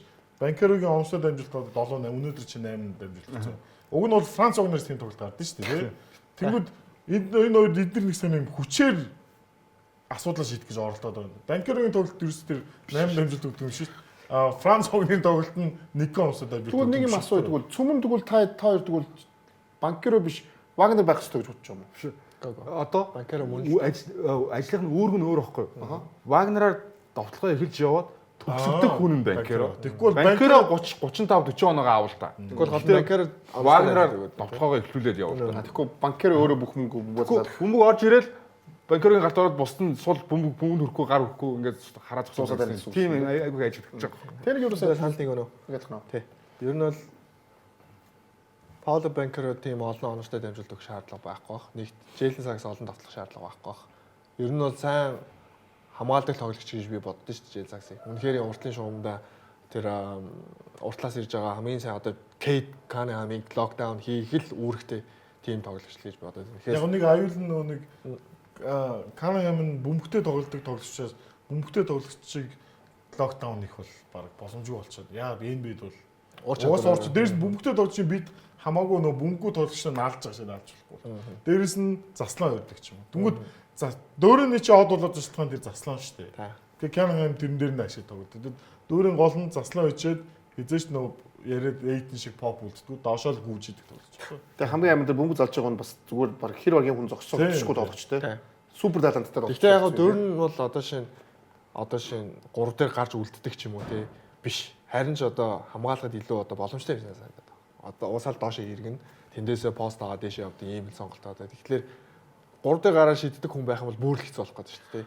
Би үсээ дасгалжуулагчуул ажиллаа нэг хожигцоо дараа маш сайн хийжлээ гэж болж байна. Би стаф. Одоо буцаад Орландогийн дасгалжуулагч гэж яаж байгаа вэ? Орландо яхаа угаасаа нэг суул талд нь цэвэр шидэгч байхгүй. Тэгэхээр одоо нөгөө талд ядаж Данкан Робинсон ч юм уу те байгаа байхгүй. Тэгэхээр гурван шидэлтэн дээр ингээд хувилбар байгаа даа. Бэйнээс. Бэйнийг яг Бэйн нь болохоор илүү одоо юу гэх юм Данкан Робинс шиг л гэж гүйлтэн нунаас авч шиддэг тоглож биш болчиход байна л да. Шидэгч яг тийм цэвэр шидэгч биш өөрөө бас товтлогоо ихтэй сайн Бэйн одоо сайн харлаас 12 он авсан ба шүү дээ энэ тоглолтод. Тэр чинь уул 30 он авдаг нөгөө оноо ганц хүн нэлсэн хүн биш юм уу? Эхний тоглолтын дээр бол Бэйн сайн тоглоо ажлыг авч авцсан шүү дээ. А тэрэн дээр Банкеро бас л 7-8 дамжуулт өгөөд очсон байхгүй юу? Болохыг болцсон эхний тоглолтын дээр.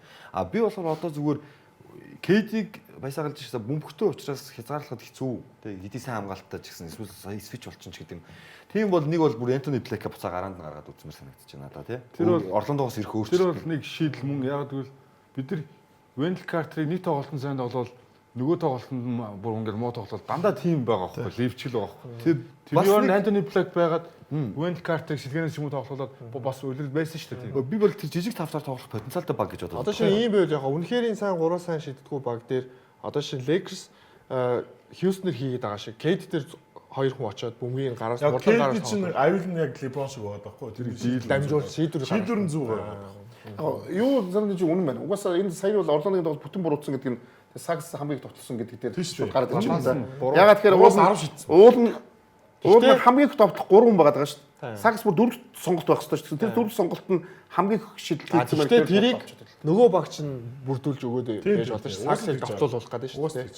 Тийм. Хүнтэй шууд 10 шидэхгүй л хальтаа цаашаа. Сул орхиод. Саксыг сул орхиод. Бусдыг хамгаалаад байна шүү. Тэгэхээр Антони Блэкийг Вендлтэйгээ эхлүүлж болно тэгээ дүүрэн байгаа гэдэг. Тэгвэл Сакс сэлгээрээс суулаа. Үгүй бол үе тусгал дээр Wendell Carter-ыг аваад жижиг тавтаар үзээ. Франц Огнер, Банкеро, Сакс, Бэйн, Блэк гэж дуусгамаар байна.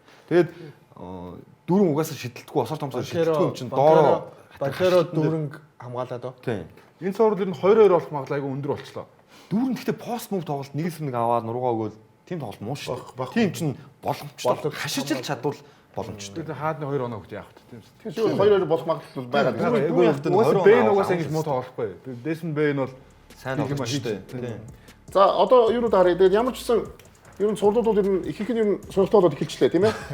Уулнууд шал өөр байх бол за одоо Дуусаагүй юм уу? Дууссан. Клент бол дууссан. За үнэлээ. За тэгээд Клент дууссан гэхээр нөгөө хожигдоод А тэгэхээр очиод Торонтод мэдэрл бут юм шиг нөгөө 23-23 гээд хожчих бай тээ. Эхнээсээ гоё эхэлчлээ. Эхнээсээ гоё. За одоо нэг үзүүлэхгүй ихнийшээ тохоо бол болчихсон үстэй. Одоо ч амар үзээд байна. 2 хоногийн дараа шүү дээ. Хоёрын дараа гэхдээ плей-офф энэгүүрээр л гоё гэдэг үстэй. Зүг зүг байж гад өгдөггүй 3 дараа очиж 3 руу явж гад 3 дараа очиж 3 Одоо хамгийн том сюрприз гэх юм бол эндээс яалчгүй Лос Анжелес Лексиг л юм. Лексигтэй хоёулаа. Тийм гайхах юм биш ч гэдэг юм уу. Лекс бол бүр супер юм л да. Одоо бид нар ингээл ярьжсэн шүү дээ. Лука байхгүй, Остин Ривз байхгүй гэсэн. Сүн дээр Хүч Роксыг 94 оноо дээр л барайл ажиллаж шүү дээ. Хамгаалт сайн байна. Амар. За тэгээд угаасаа үргэлжлэж байгаа бид нөгөө Премьер Спортоор гарах нөгөө тоглолтуудыг нэг даваа гэх бүгдээр үзүүлсэн. Тэгээд тийм болохоор ямар ч зөндөө тоглолт байгаа. Та бүхэн плей-оффтойгоо хамт байгаарай. Тэгээ нэгтгэд дахиад өөр юм ярьж явах нь тийм. Тэгэхэд арай дуусчлаа гэж ярьж магадгүй. Тий. Бүгд 3-1 болцсон. Бүгд 3-3 болцсон. Тий. Гэтэ одоо талбай дээр очиж байгаа бүгдээрээ. Тэр мэдээж өрсөлтөө нэлээд байх баха. Одоо нөгөө доогуур гарсан багууд чинь талбай дээр бүгд очиж чинь тэгэхээр бол сурвалжууд 2-2 болох магадлал зөндөө байх шүү. Их байгаа шүү тий. За тэгээд нөгөө баажигаас ухаантай гэдэг болонгод өнөөдөр оруулахгүй шийдсэн. Яг угаасаа дараагийн нэг даваа гарагт оруулах. Тэгээд бас NBA токийн цаг мас дуусч байна. Тэр болохоор даваа гарагт оруулцгаая. Тэгээд даваад NBA токоор уулзцгаая. 30 дугаар 5 хүнд хүрэх болно. Цагаан бацгаарай.